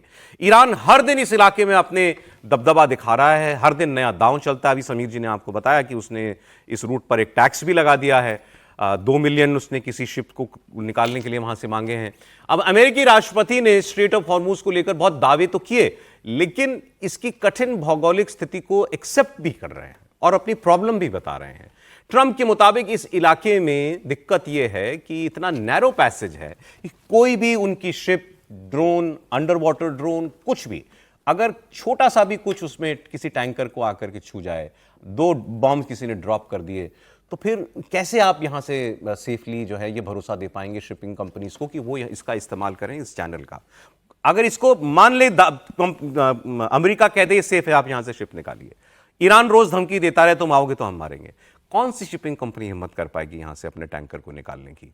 ऐसे में ट्रंप जो है दुनिया भर से मदद की अपील भी कर रहे हैं, और फिर जब दुनिया की 2 देशों ने मदद का कोई जवाब नहीं दिया अपील का, तो उन्होंने कहा हमको किसी की मदद चाहिए नहीं। अब रिसेंट बयान उनका, जापान के प्रधानमंत्री उनसे मिलने के लिए व्हाइट हाउस गई हुई थी, उनसे मुलाकात के बीच में आया है, देखिए आप। The strait. So that's a big reason to step up. I mean, we've demolished, that country is close to demolished. The only thing is the strait. It's very hard. You could take 2 people and they could drop little bombs in the water and they're holding things up. We don't want that to happen. They would step up. We don't need much. We don't need anything. I mean, honestly, we don't need anything from Japan or from anyone else, but I think it's appropriate that people step up. गजब आदमी है Trump. क्या कहा उन्होंने, एक ही बयान में सब कुछ कह दिया। कहा देखो इतनी छोटी सी जगह है, कोई आएगा 2 बम गिरा के जला जाएगा, मुश्किल हालात हैं। कहा हमको किसी की मदद की जरूरत नहीं है, लेकिन लोगों को अपने आप आगे आना चाहिए। हमारा ये होते हैं असली कलाकार। पूरे बातचीत दी आप करेंगे ना, उसमें एक और बात कहा, हम चौंकाने वाला काम। अभी आता हूं सर, उस पर आता हूं, वो भी नायाब चीज होती है। अब नेतन्याहू के बारे में जो उन्होंने बोला, ये कोई फिक्स्ड मैच है, नूरा कुश्ती है, उसको आप छोड़ दें, लेकिन चलिए कम से कम एक राहत की बात है कि इन्होंने कहा कि इजराइल से मैंने कह दिया है नेतन्याहू से कि आप ईरान के ऑयल इंफ्रास्ट्रक्चर पर, गैस फील्ड्स पर हमला ना कीजिए, क्योंकि ये इंफ्रास्ट्रक्चर खड़ा करने में बरसों लगते हैं और बिलियंस ऑफ डॉलर्स लगते हैं, और मुझे नेतन्याहू ने कहा है कि हम अब ऐसा नहीं करेंगे। अब देखिए दावा, और अब उन्होंने ये कहा रोज जीत के दावों के बीच में कि हमारे पास ऐसे ऐसे विध्वंसक हथियार हैं जिनकी आप कल्पना भी नहीं कर सकते। मैं चाहूं तो 2 सेकंड में सब तबाह कर दूं, लेकिन हम बहुत सोच समझ के अपने हथियार इस्तेमाल कर रहे हैं। Volatile world, and the military equipment, the power of some of this weaponry is unthinkable. You don't even want to know about it. Oh, you could end this thing in 2 seconds if you wanted to, but we are being very judicious. But we want to do. Don't forget, Biden gave away. मतलब वो कहीं से जो है कमजोर दिखना नहीं चाहते, लेकिन दिख तो ये रहा है ना कि आज 20वां दिन 19वां दिन हो गया जंग का। आपको भाई इतने घातक हथियार है, 2 सेकंड में हम सब खत्म कर दें, करो। नहीं तो भाई उनके पास तो न्यूक्लियर बॉम्ब है, न्यूक्लियर के अलावा भी है। लेकिन एक बात यूनाइटेड स्टेट्स ऑफ अमेरिका की तरफ से बार बार ये कहा जा रहा है, और ऐसा उन्होंने किया भी है, कि प्रिसिजन अटैक वो कर रहे हैं, चाहे वो इजराइल ही हो। इजराइल ने थोड़ा बहुत दाएं बाएं किया है, जैसे गैस फील्ड पर अटैक कर दिया, इसके अलावा ऑयल फील्ड को भी अटैक किया। लेकिन अमेरिका ने बार बार, आपको याद होगा कि पहली बार जब हुआ था तब अमेरिका ने कहा था कि हमने नेतन्याहू से कहा है कि जो ऑयल टैंकर है या ऑयल फील्ड है उसको अटैक मत करो, और नेतन्याहू मान गए हैं। लेकिन नेतन्याहू कहाँ मानने वाले थे? इजराइल के अधिकारियों से पता लगा कि हमने जो कुछ भी किया अमेरिका के सहमति से किया है। यह भी न्यूयॉर्क टाइम्स में ही छपा है। न्यूयॉर्क टाइम्स ने यह रिपोर्टिंग किया है कि इजराइल के 3 अधिकारियों के सोर्सेज से उसने कोट किया है कि भाई अमेरिका की इस पर सहमति थी, लेकिन जैसे ही चूंकि कतर पर उसने अटैक कर दिया तब अमेरिका को लगा कि ये तो बहुत मुश्किल हो जाएगा, इस चीज को संभालना अमेरिका के लिए मुश्किल हो जाएगा। और मुझे लगता है उसके बाद खतरे को भांप करके अमेरिका के राष्ट्रपति ने यह सोचा होगा कि इस प्रकार की चीजें नहीं करें। अब रह गई बात, ये जो 3.2 किलोमीटर का जो नैरो पैसेज है हॉर्मुज का, ये वाकई बहुत खतरनाक है तो पूरा 33 किलोमीटर का, 34 किलोमीटर का, लेकिन नेविगेशन जो होता है ना, ऐसा नहीं है कि वो उसको ईरान ने ऐसा कर दिया है। नेविगेशन होता ही उतना से बड़े जहाज उसी पास से निकल ही सकते हैं। 3.2 किलोमीटर 3.2 किलोमीटर का ही वो पैसेज है। अब उस पैसेज के कोने पर वो आदमी बैठा हुआ है, अंदर जो है वो माइंस लगा करके बैठा हुआ है, या वहां पर वो मिसाइल से अटैक कर सकता है, ड्रोन से अटैक कर सकता है। उसके लिए उसको बहुत बड़े सैन्य ताकत की आवश्यकता नहीं है, लेकिन एक जहाज को मारने के लिए तो एक ही काफी है, एक ही ड्रोन काफी है, 2 ही ड्रोन काफी है। और उसको एस्कॉर्ट करके कौन लेकर के जाएगा, ये भी अभी तक कोई, अमेरिका के राष्ट्रपति ने सारे देशों को आह्वान किया, कोई भी अभी तक तो तैयार नहीं हुआ है। हम भी अब वो कह रहे हैं कि मुझे जरूरत नहीं, लेकिन अपने आप आए देश। इंडियन नेवल शिप्स है वहां पर, लेकिन वो अरब सागर से एस्कॉर्ट करके ला रही ताकि बाद में स्टेट ऑफ हार्मुज जा करके नहीं ला रही है। वो बाहर हैं, गल्फ ऑफ ओमान के बाहर हैं। गल्फ ऑफ ओमान से अच्छा, आप नेतन्याहू की बात आपको सुनाता हूं। नेतन्याहू सामने आते ही पहले कहा कि मैं जिंदा हूं, क्योंकि उनको लेकर बहुत सोशल मीडिया पर चल रहा था कि मैं इनकी हत्या कर दी है ईरान ने। फिर उन्होंने कहा, इन्होंने नई बात जोड़ दी इसके अंदर। अब कुछ लोग इसको कनेक्ट करके कह रहे हैं क्या यही तो एंड गेम नहीं था इसका। उन्होंने क्या कहा कि ये स्ट्रेट ऑफ हॉर्मुज जो है, वो एक मैप है हमारे पास, वो मैप ले लीजिए जरा स्क्रीन पे। ये स्ट्रेट ऑफ हॉर्मुज है या नहीं, वो जो शिपिंग चैनल, हाँ ये 2 इसमें आपको चैनल दिखाई देंगे। एक ऊपर स्ट्रेट ऑफ हॉर्मुज है और नीचे जो है वो बाबल मंदाब स्ट्रेट है। तो सऊदी अरब के ऊपर, सऊदी अरब के नीचे, ये वाला। नेतन्याहू ने कहा कि ये दोनों ही इनसिक्योर चैनल्स हैं। ऊपर ईरान बैठा है, नीचे यमन बैठा है, यमन में हाउती हैं। तो उन्होंने कहा कि इन पर निर्भरता खत्म करनी पड़ेगी। अब आप इसके ऊपर थोड़ा सा आप मैप में जाएंगे ना, फुल स्क्रीन एक बार फिर लीजिए। ऊपर आपको इजराइल दिखाई दे रहा है। इजराइल के सामने जो समंदर है उसको कहते हैं मेडिटेरेनियन सी। वो कहते हैं यहां आओ ना, ये सारे जो अरब देश हैं ये अपनी तेल की पाइपलाइन लाएं यहां तक, हमारे यहां इजराइल तक लाइए, हमारे यहां लाइए, हम यहां से अपने पोर्ट से भेजेंगे आगे, रेड सी से आगे भेजेंगे हम। तो पूछ रहे हैं कहीं यही तो गेम नहीं था सारा का सारा, कि ये सारी जो तेल का यातायात है, दुनिया का 20% तेल आता है यहां से, तेल और गैस, उसको सारा जो है अब इजराइल जो है वो अपने यहां से भेजना चाहता है दुनिया भर के अंदर। क्योंकि बात सुनिए आप। I'm alive, and you're all witnesses. Now that I dispatched this piece of fake news, I want to give you an update on Operation Roaring Lion.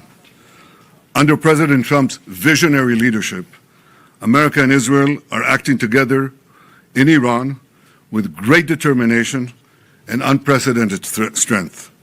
Operation Rising Lion is designed to remove the existential threats posed by the Ayatollah regime, the regime that has waged war against America and Israel and the people of Iran for 47 years. It chants death to America, death to Israel, and it delivers death. I think that what has to be done is to have alternative routes. Instead of going through the choke points of the Hormuz Straits and the Bab el-Mandeb Straits, in order to have the flow of oil, just have oil pipelines, gas pipelines, going west through the Arabian Peninsula, right up to Israel, right up to our Mediterranean ports, and you've just done away with the choke points forever. That is definitely possible. So I see that as a real change that will follow this war. But I also see this war ending a lot faster than people think. अच्छा, इसके अलावा देखिए Netanyahu ने ये कहा कि Trump ने दावा किया कि मैंने नेतन्याहू से कहा है तुम गैस फील्ड्स वगैरह पर हमले मत करो। नेतन्याहू ने कहा ठीक है, मेरी ट्रंप से बात होगी, मैं अब दोबारा ऐसा नहीं करूंगा। फिर उन्होंने ये कहा कि अच्छा, दुनिया ये भी कह रही है, बहुत से लोग वेस्ट में तो अमेरिका में तो कह ही रहे हैं कि ये नेतन्याहू ने ट्रंप को फंसा लिया इस जंग में, हमारी लड़ाई नहीं थी, अमेरिका की लड़ाई नहीं थी। वहाँ इस्तीफे हो रहे हैं इंटेलिजेंस कम्युनिटी में जो लोग हैं कि भाई हमको कोई खतरा भी नहीं था ईरान से, ये तो हम नेतन्याहू की इजराइल की लड़ाई लड़ रहे हैं। तो नेतन्याहू ने कहा आपको लगता है कि कोई आदमी ट्रंप को बरगला के या जबरदस्ती अपनी बात मनवा के कुछ काम करवा सकता है? President Trump asked us to hold off on future attacks, and we're holding out. And I want to close these opening remarks with one other fake news, and that is that Israel somehow dragged the U.S. into a conflict with Iran. Does anyone really think that someone can tell President Trump what to do? Come on. President Trump always makes his decisions on what he thinks is good for America, and may I add, I think what is also good for future generations. In this case, those interests are absolutely clear, and so is the clarity of our achievements. Together in close coordination with President Trump. अब ये तो Trump साहब को दो ही देश थे जिन्होंने Nobel के लिए नॉमिनेट किया था, पाकिस्तान और इजराइल। तो ये भी खूब तारीफ करता है ट्रम्प की। सर लेकिन ये क्यों इतनी सफाई देनी पड़ रही है इनको कि भाई मैं अब ट्रम्प को कौन मना सकता है, बरगला सकता है? देखिए वो सफाई तो अलग छोड़िए, लेकिन अब मुद्दा ये साफ हो गया इस जंग का कि सारी नज़र तेल पर तेल की है। पहले तो हम ट्रम्प साहब को ही कहते थे कि ट्रम्प जो है उनकी नज़र तेल पर रहती है और ईरान का जो पूरा तेल का खेल है उस पर उनकी नज़र है। अब इजराइल ने भी साफ कर दिया, ये जितनी एक्सरसाइज आप बहाना बताए हैं आपने कि इधर से और उधर से जाके इजराइल तक पहुंचा दीजिए इस तेल को, हाँ, और हम शिप करेंगे, हम शिप करेंगे। तो असली लड़ाई, असली इंटेंशन ये है, और उसमें दोनों को समझाने की जरूरत नहीं, दोनों ही समझ रहे हैं इस धंधे को। तो और ट्रम्प साहब को ये धंधा तो उससे ज़्यादा आसानी से समझ में आता है, नेतन्याहू से भी, कि तेल का यदि धंधा उनके पास कंट्रोल में रहे तो वो बात है। ट्रम्प को ये लग रहा था कि ये काम थोड़ा सा आसानी से हो सकता है, इतना कॉम्प्लिकेटेड नहीं लग रहा था, और उनको लगा कि इजराइल उनके साथ है क्योंकि इजराइल वहीं पर जुड़ा हुआ है ईरान के साथ, तो वो उस लड़ाई को जीतने में मदद कर सकता है। लेकिन वो अभी तक नहीं हो पाया, दोनों में कश्मकश चल रही है। और ट्रम्प जो बार बार बात करते हैं ना स्टेट ऑफ हॉर्मुज में हमें ज़रूरत नहीं है, फिर पहले उन्होंने कहा कि आप सब लोग आ जाइए साथ में, फिर आज कह रहे हैं कि नहीं हमें उसकी ज़रूरत ही नहीं है, फिर अब उन्होंने कहा कि स्टेट ऑफ हॉर्मुज तो मैं एक ही दिन में कर सकता हूँ। तो मुझे नहीं पता कि किसने उनको मना किया, एक तो इसको खत्म करके खेल को रास्ता नहीं सूझ रहा, तो रास्ता नहीं सूझ रहा, और इस जगह पर वो फंस गए हैं कि आप सब लोग मिलकर कुछ ना कुछ उसमें करें, और वो हम देख रहे हैं कि दुनिया भर के अलग अलग देश उस रास्ते पर आगे बढ़ रहे हैं। ठीक, दो बातें और इससे जुड़ी आपको बता दूं, क्योंकि कल परसों जो हमले हुए हैं कतर के ऊपर और देशों के ऊपर जो ईरान ने किए, वो अब तक के सबसे खतरनाक हमले थे, क्योंकि सीधे गैस फील्ड्स के ऊपर हमले वो किए गए थे और रिफाइनरीज के ऊपर। सऊदी अरब में भी रिफाइनरी पर हुआ। ईरान ने ये भी कहा है, जो दुनिया की सबसे बड़ी जो शिपिंग ऑयल कंपनी आरामको ही है ना सऊदी अरब की, उन्होंने कहा कि उसके ठिकानों पर फॉल्स फ्लैग ऑपरेशन कर सकता है इजराइल। पहले ही उसने कहा है कि हम आरामको पर हमला नहीं करेंगे, लेकिन इजराइल कर सकता है और इल्जाम हमको दिया जाएगा। सऊदी अरब ने एक वीडियो डाला जो आपकी स्क्रीन पे भी चल रहा है, इसमें ऑडियो भी होगा, अच्छे मिलिट्री म्यूजिक के साथ लगा के। ये पहली बार किया इस जंग में सऊदी अरब ने, अपने F-16, अपने शिप्स, अपने सेनाएं, पहली बार आर्टिलरी, इन सबको पहली बार दिखाया सऊदी अरब। किसके लिए दिखा रहा है वो? इसीलिए दिखा रहा है ईरान की। ये भी है मेरे पास और मैं ये कर सकता हूँ, लेकिन मुझे इसको इस्तेमाल करने के लिए मजबूर मत करो। तो एक चेतावनी है एक किस्म की, सऊदी मीडिया में चल रहे हैं ये क्लिप्स चल रहे हैं, अब ये कि हमारे पास भी सब किस्म के हथियार हैं। लेकिन सबसे पते की बात बोली कतर के प्रधानमंत्री ने कल ही। कतर के प्रधानमंत्री ने कहा कि ये जंग जल्द से जल्द रुकनी चाहिए और हम सबको ये समझना पड़ेगा कि इसका असल बेनिफिशियरी केवल एक देश है, केवल एक देश है जिसको इस जंग से फायदा हो रहा है। और ये सब एलआई है अमेरिका के। कतर तो खूब इनका सबसे ज्यादा सिक्योरिटी उनके साथ समझौता भी है अमेरिका के साथ, कह रहे केवल एक देश को फायदा होगा। वो देश कौन है उसकी बात करेंगे, आप पहले बयान सुनिए। Say that this war need to stop immediately, the aggression need to stop immediately, because everyone knows who is the big beneficiary of this war and dragging the whole region into this conflict, and unfortunately what's taking place now, it's a serve for those agendas.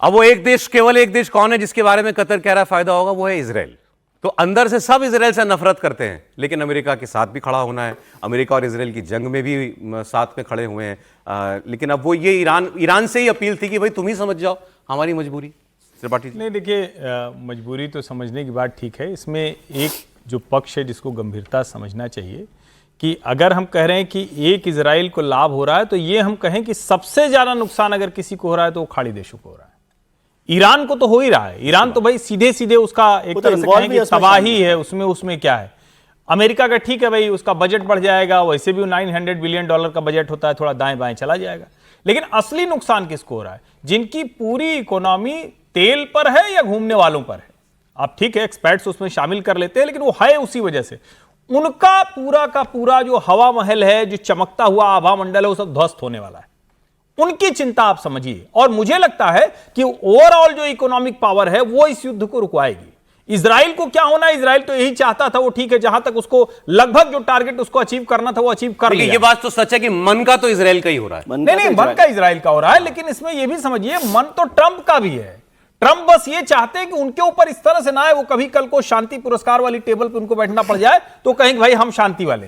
वरना Trump से ज्यादा किसने तबाही मचाई है? इस आदमी ने तो पूरा अपनी सनक में दुनिया को तबाह कर दिया है। इजराइल तो रोज ही लड़ रहा था ना, इजराइल कब नहीं लड़ रहा था? इजराइल तो फिलिस्तीन से रोज लड़ रहा था, गाजा को पूरा फ्लैट कर दिया। तो मुझे लगता है वो कहना ठीक है, लेकिन ये कोई कह दे कि नहीं, इजराइल ने कहा, नेतन्याहू ने कहा चलो भाई ट्रंप जी, तो ये बात आपने ठीक है, ये जंग रुकवाएगा, यही आर्थिक नुकसान जो हो रहा है और इन्हीं देशों को। अब आप अंदाजा आप लगाइएगा नुकसान का। केवल कतर की एक जगह पर, पॉइंट पर, रास लफान जो उनका एलएनजी का प्लांट है नेचुरल गैस का, वहां ईरानी हमले में कितना नुकसान हुआ है उसका आपको केवल एक अपडेट दे रहा हूं मैं।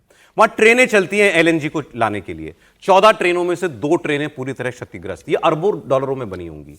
2 GTL फैसिलिटी, मतलब गैस टू लिक्विड, गैस को लिक्विफाई करने की 2 फैसिलिटी हैं, एक खत्म हो गई। ईरानी हमले की वजह से 12.8 मिलियन टन हर साल होने वाला एलएनजी का प्रोडक्शन अगले 5 साल के लिए बंद हो गया। ये इस कतर की कुल एलएनजी एक्सपोर्ट का 17% है। वो 17% खत्म हो गया, वो 5 साल लगेंगे उसको दोबारा खड़ा करने के अंदर। हर साल का अगर नुकसान लगाएं तो 1.7 लाख करोड़ रुपीस, ये उसको हर साल का नुकसान होगा।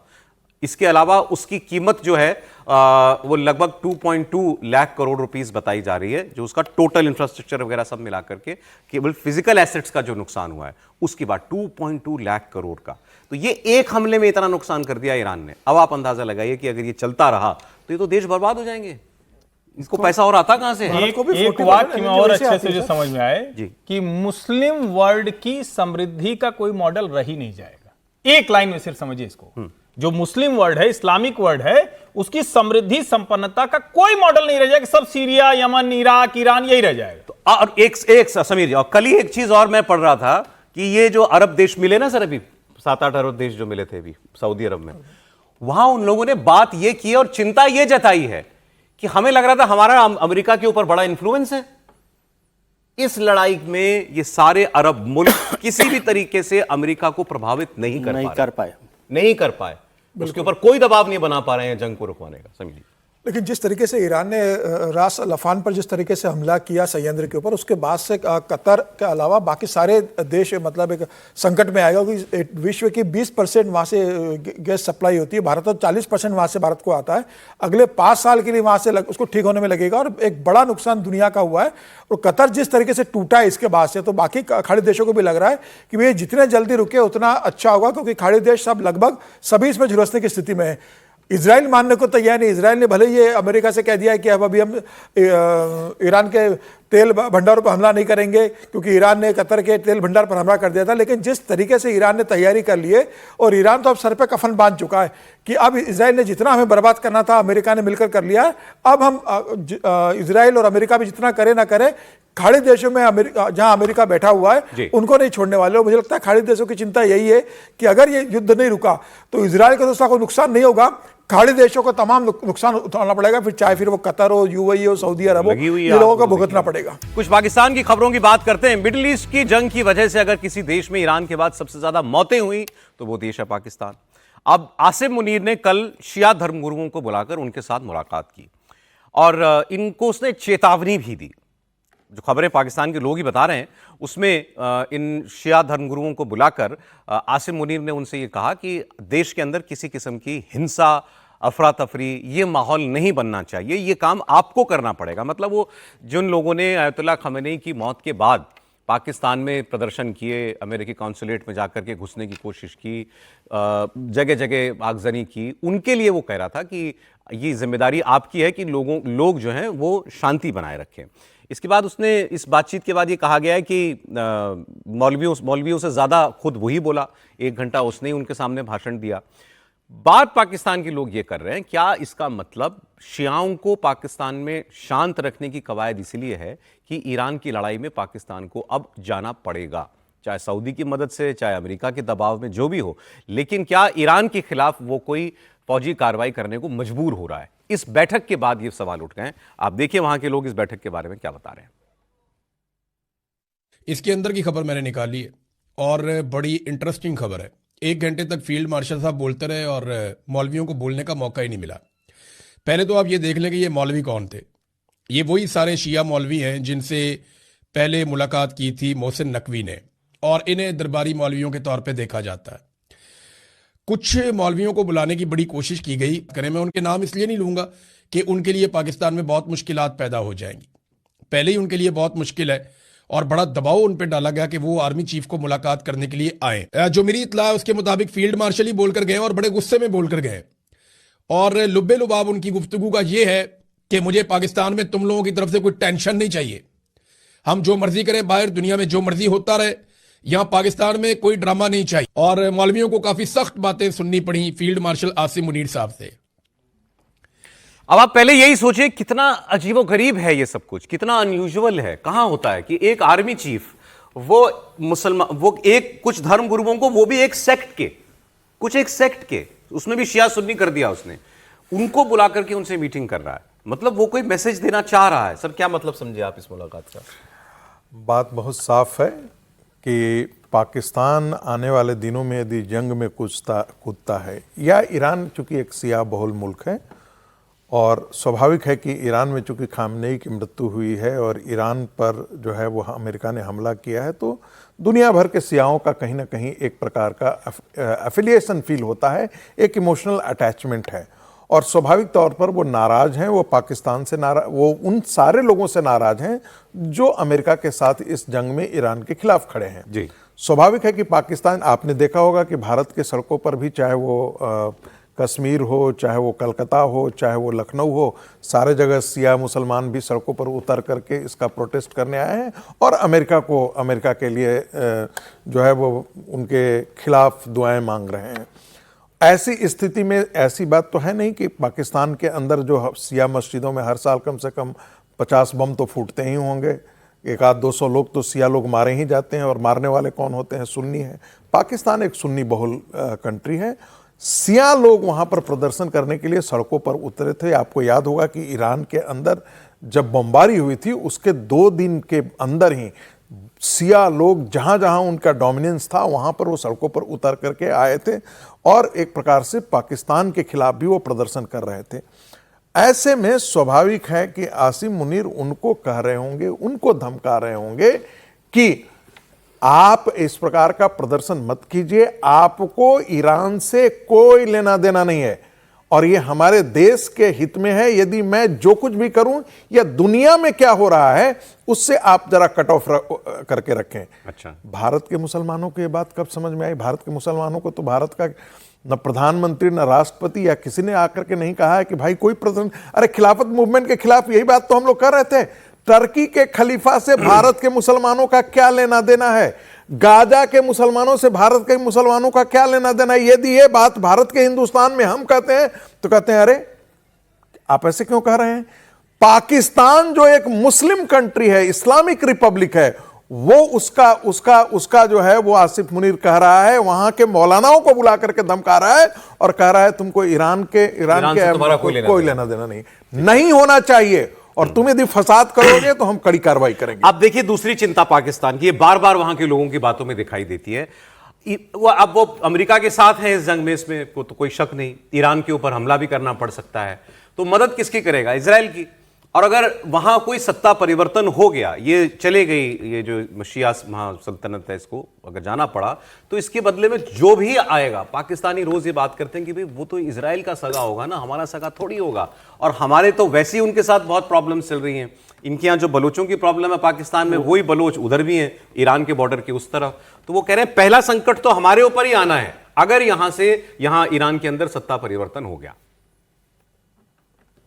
नहीं, हामिद मीर की बात सुन के मन कर गया कि ईरान में सत्ता परिवर्तन हो जाए। त्रिपाठी जी, नहीं, हो ही जाना चाहिए, इनकी इच्छा भी जो दिख रही है। और वैसे भी बलोच अगर दोनों तरफ के मिल जाएं तो ये तो श्रेष्ठ स्थिति। दोनों तरफ के बलोच मिल जाए, दोनों तरफ के पठान मिल ही जाए ना, पठान भी मिल जाए, पठान भी मिल जाए, इधर डूरंड भी ठीक हो जाए, उधर वाला भी ठीक हो जाए। तो और मुझे लगता है कि ये खतरा उनको बहुत साफ साफ नजर आ रहा है। इसलिए जो बार बार पाकिस्तान की हम स्थिति कहते हैं ना, वो उबले आलू जैसी इसीलिए है। वो कभी अमेरिका के चरणों में, कभी चीन के चरणों में, इस वजह से भी जाते हैं।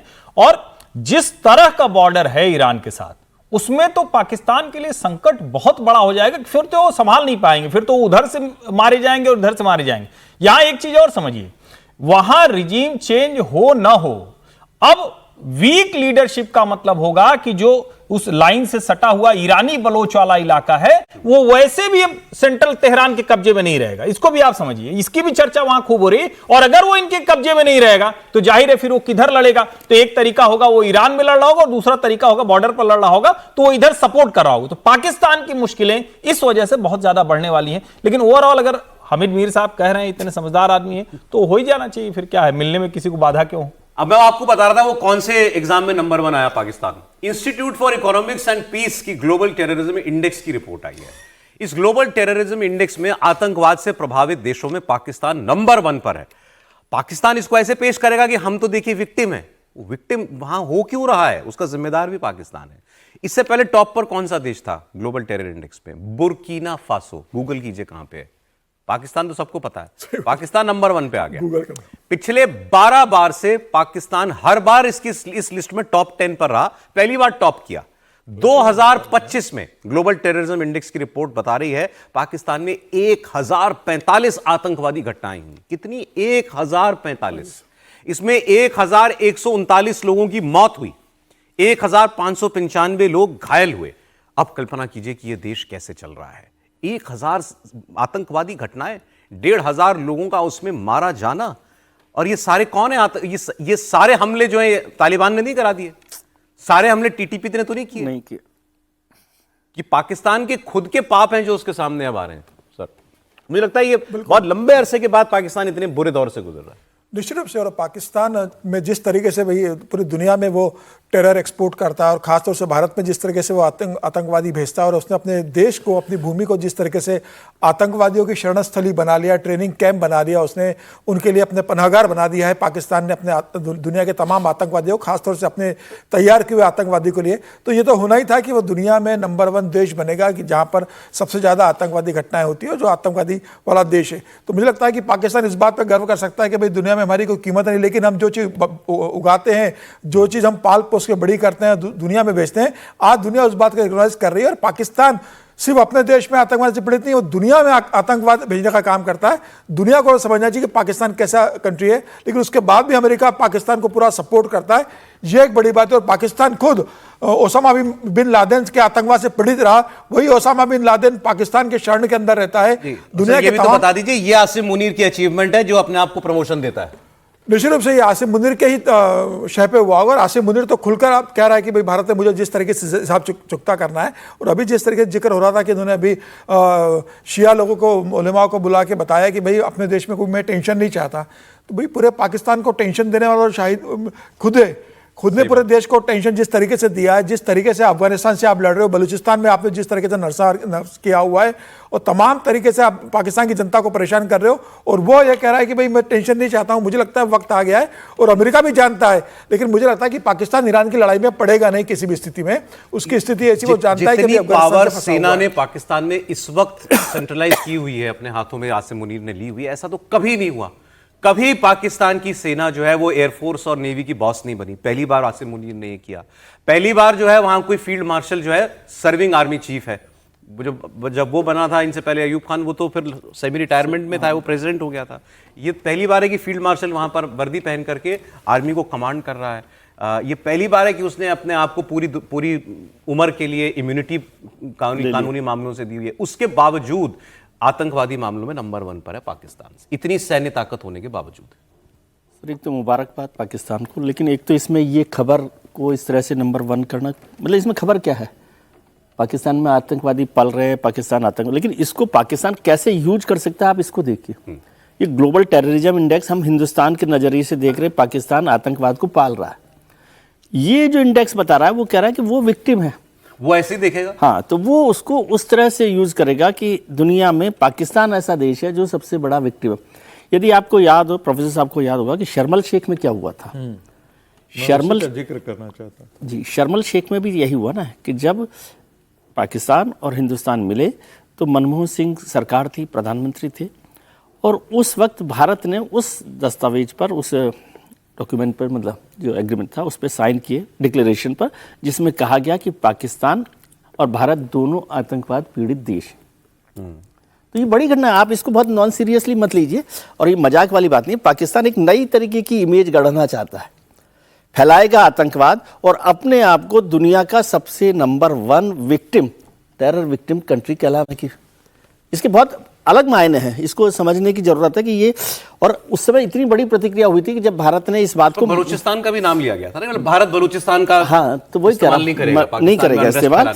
और उस समय मतलब भारत के प्रधानमंत्री की मौजूदगी में ये बड़ी घटना हुई थी कि कभी इस तरह की बात की जाए कि भारत की मौजूदगी और भारत उसको अप्रूव करे। हाँ। तो मैं इसको, हम लोग इसको नॉन सीरियस तरीके से मत लीजिए। पाकिस्तान इसको दूसरे तरीके से इस्तेमाल करना चाहता है कि लिए भारत जो है कैसे कर रहा है, क्योंकि भारत उसका सबसे करीबी जो करेगा। लेकिन ये तो दिख रहा है ना कि तुमने जो गड्ढा दूसरों के लिए खोदा वो था, तो ठीक है, हाँ वो तो ठीक है, इसीलिए मैं कह रहा हूँ वो तो बात है इसमें कि भाई आतंकवादी घटनाएं वो सब कर रहे हैं, आतंकवादी वहां पर मौजूद हैं, लेकिन वो आतंकवाद फैलाने की बजाय ये ग्लोबल टेररिज्म इंडेक्स में ग्लोबली, अभी आपको याद हो जब ये घटना हुई ऑपरेशन सिंदूर, तो पहलगाम की जब घटना हुई थी तो प्रधानमंत्री ने कहा था, वो भी भारत ने पहली बार कहा कि पाकिस्तान, अभी तक हम ये कहते थे क्रॉस बॉर्डर टेररिज्म, प्रधानमंत्री ने कहा कि क्रॉस बॉर्डर टेररिज्म का देश नहीं है पाकिस्तान, पूरी दुनिया में जो आतंकवाद है उसका कनेक्शन पाकिस्तान से। आप बोल रहे हैं, देखिए असली बात यह है कि पाकिस्तान इसको इस्तेमाल करना चाहेगा कि हम विक्टिम है, ये दुरुस्त बात है, लेकिन कौन लोग हैं जो ये कर रहे हैं? तो उनके भीतर वो लोग जो, एक तो अपनी ग्रीवांस है, दूसरा पाकिस्तान में सबसे ज्यादा यूएन डेजिग्नेटेड टेररिस्ट ऑर्गेनाइजेशन और टेररिस्ट उनके हेड ऑफिस है। अगर आप उनको तबाह करने की क्षमता रखते हैं तो आप बोल सकते हैं कि हम पीड़ित हैं।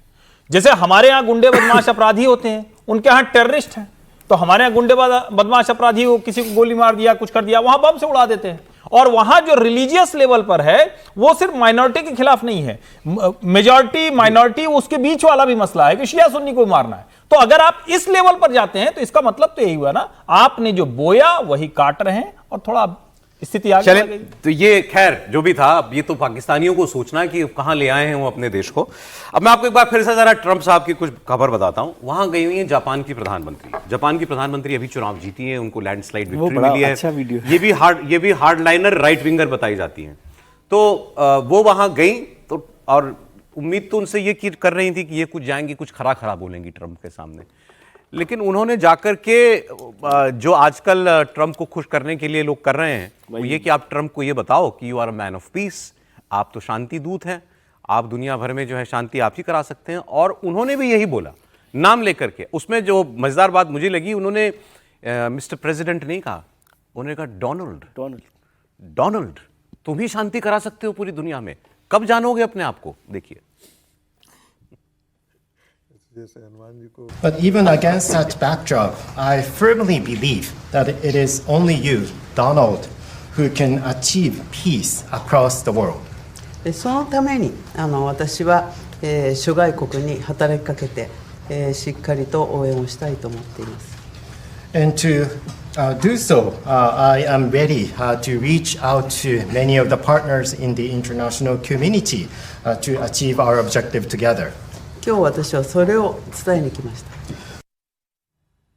देखा आपने, डोनाल्ड ही कराएंगे दुनिया में शांति। डोनाल्ड ने इस तारीफ का सिला कैसे दिया, ये आप देखिए जरा। वो ज्यादा इंटरेस्ट। ये जापान का सबसे दुखद अध्याय पूरे उसके इतिहास का क्या है? जापान यदि मतलब ट्रंप की तारीफ करे, इससे बड़ा कुछ नहीं हो सकता। सोचिए ना, जापान के ऊपर मतलब जापान का जो सबसे ज्यादा उसके इतिहास में दर्दनाक वो है चैप्टर, वो है हिरोशिमा नागासाकी। जापान ने दुनिया के इतिहास में कही है। हिरोशिमा नागासाकी क्यों हुआ था? क्योंकि जापान ने वर्ल्ड वॉर 2 में पर्ल हार्बर पर हमला कर दिया था, जिसमें हजारों अमेरिकी मारे गए थे। उसके जवाब में नागासाकी हिरोशिमा पर एटॉमिक हमला किया था जापान ने। क्या आप किसी को उसका जो है इतना दर्द भरा इतिहास की याद दिलाएंगे? बिल्कुल उसके मुंह पे याद दिलाएंगे? ट्रंप कर सकते हैं। ये तो कह रही हैं आप शांति दूत हैं, डोनाल्ड शांति करो। और वो क्या कह रहे हैं? उनसे सवाल हुआ कि ट्रंप से कि साहब आपने युद्ध शुरू करने से पहले अपने एलाइज को क्यों नहीं बताया? जापान भी आपका एलाई है, क्यों नहीं आपने इनको बताया कि आप हमला करने वाले हैं? तो उन्होंने कहा कि हम तो सरप्राइज देना चाहते थे। और फिर हंसते हुए कहा इनकी तरफ देख करके, क्यों? इनसे पूछिए, जापान ने हमको बताया था कि हम पर्ल हार्बर पर हमला करने वाले हैं। वही मैं कह रहा हूं, वो इतना सन्न हो गए थे। Of course, no, Japan and US are very good friends. But one question: why didn't you tell US allies in Europe and Asia, like Japan, about the war before attacking Iran? So we are very confused about we Japanese citizens. Well, one thing you don't want to signal too much. You know, when we go in, we went in very hard, and we didn't tell anybody about it because we wanted surprise. Who knows better about surprise than Japan? Okay? Why didn't you tell me about Pearl Harbor? Okay, right? You know, he's asking me. No, you believe in surprise, I think much more so than us, and we had to surprise them, and we did. वो जो महिला है उनको अंग्रेजी समझ में आती है, सब समझती हैं वो, और मुस्कुरा रही थी सवाल जब तक सवाल पूछा जा रहा था। और डोनाल्ड ट्रंप ने जैसे ही पर्ल हार्बर का नाम लिया, आप उनकी शक्ल देखिए, बिल्कुल सन्न हो गई वो। सन्न हो गई। ये कैसे कह सकता है कोई आदमी है? देखिए, एक चीज़ तो बहुत साफ हो गया है, मतलब डोनाल्ड ट्रंप के दूसरे कार्यकाल के अंदर, पहले कार्यकाल की उस वैसी स्मृतियां मेरे मन में कहीं से नहीं आ रही है, लेकिन दूसरे कार्यकाल में कि डोनाल्ड ट्रंप, जिसे डिप्लोमेसी की कोई मर्यादा होती है ना, हम राष्ट्राध्यक्षों से बात करते हैं तो कैसे बात करनी चाहिए, कितनी बात करनी चाहिए, और जो आपके प्राइवेट में हम जो बात कर रहे हैं उसको पब्लिक डोमेन में लाना है नहीं लाना है। हम आपस में दोस्तों में भी कई बात अपने एक दूसरे के वैचारिक विरोधी भी एक दूसरे के खिलाफ बात करते हैं और अपनी बातें शेयर करते हैं, लेकिन फिर उसका कभी हम और उसे टेलीविज़न चैनल पर उसका इस्तेमाल नहीं करते हैं एक दूसरे के खिलाफ। ये इसलिए है क्योंकि आप अपनी मर्यादा और संस्कार को आप समझते हैं कि हमको क्या बोलना है। नैतिकता होती है। डोनाल्ड ट्रंप में कहीं से दिखता नहीं है उनको क्या बोलना है। ये इनको हिरोशिमा नागासाकी याद दिला रहे थे। और मुझे खरी वही कई बार लगता है, मुझे याद आता है कि एक अमेरिकन स्कॉलर मिली थी और मैंने डोनाल्ड ट्रंप का जिक्र कर दिया था, और मैं भी डोनाल्ड ट्रंप का बड़ा समर्थक था। लगता था कि 2024 के अंदर वो आए ताकि भारत, उन्होंने बांग्लादेश को लेकर के जो बातें की, जो हवन करवाए उसका नहीं, जो भी हो, हवन हमारे हवन क्या करवाने से क्या होगा, बहुतों के हवन कराने से होगा। लेकिन उसने जब ये कहा तो कहा कि Donald Trump you are talking about shit. मैंने कहा यार, अमेरिका के अंदर इतनी घृणा है। मुझे फिर लगा कि ये लेफ्ट लिबरल गिरोह है जो डोनाल्ड ट्रंप के खिलाफ इस प्रकार की बात क्या किया इन्होंने? ऐसी बातें करने के बाद जापान के प्रधानमंत्री को सर कुछ तो बोलना था, पूरे देश का अपमान है बेसिकली, वो देश को रिप्रेजेंट कर रही थी।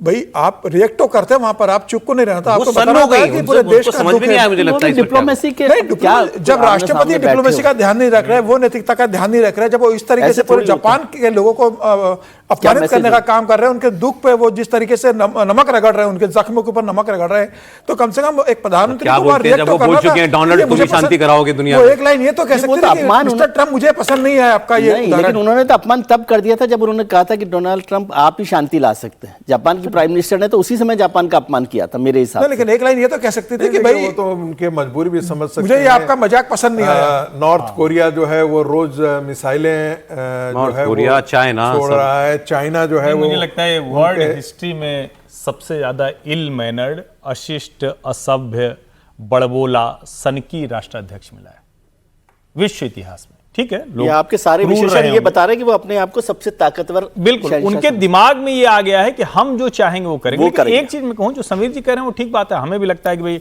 कुछ तो रिएक्ट करना चाहिए। हम लोग होते तो शायद रिएक्ट करते, लेकिन वो जहां खड़ी हैं उनको वहां से रिएक्ट करने के दूसरे टूल्स हैं।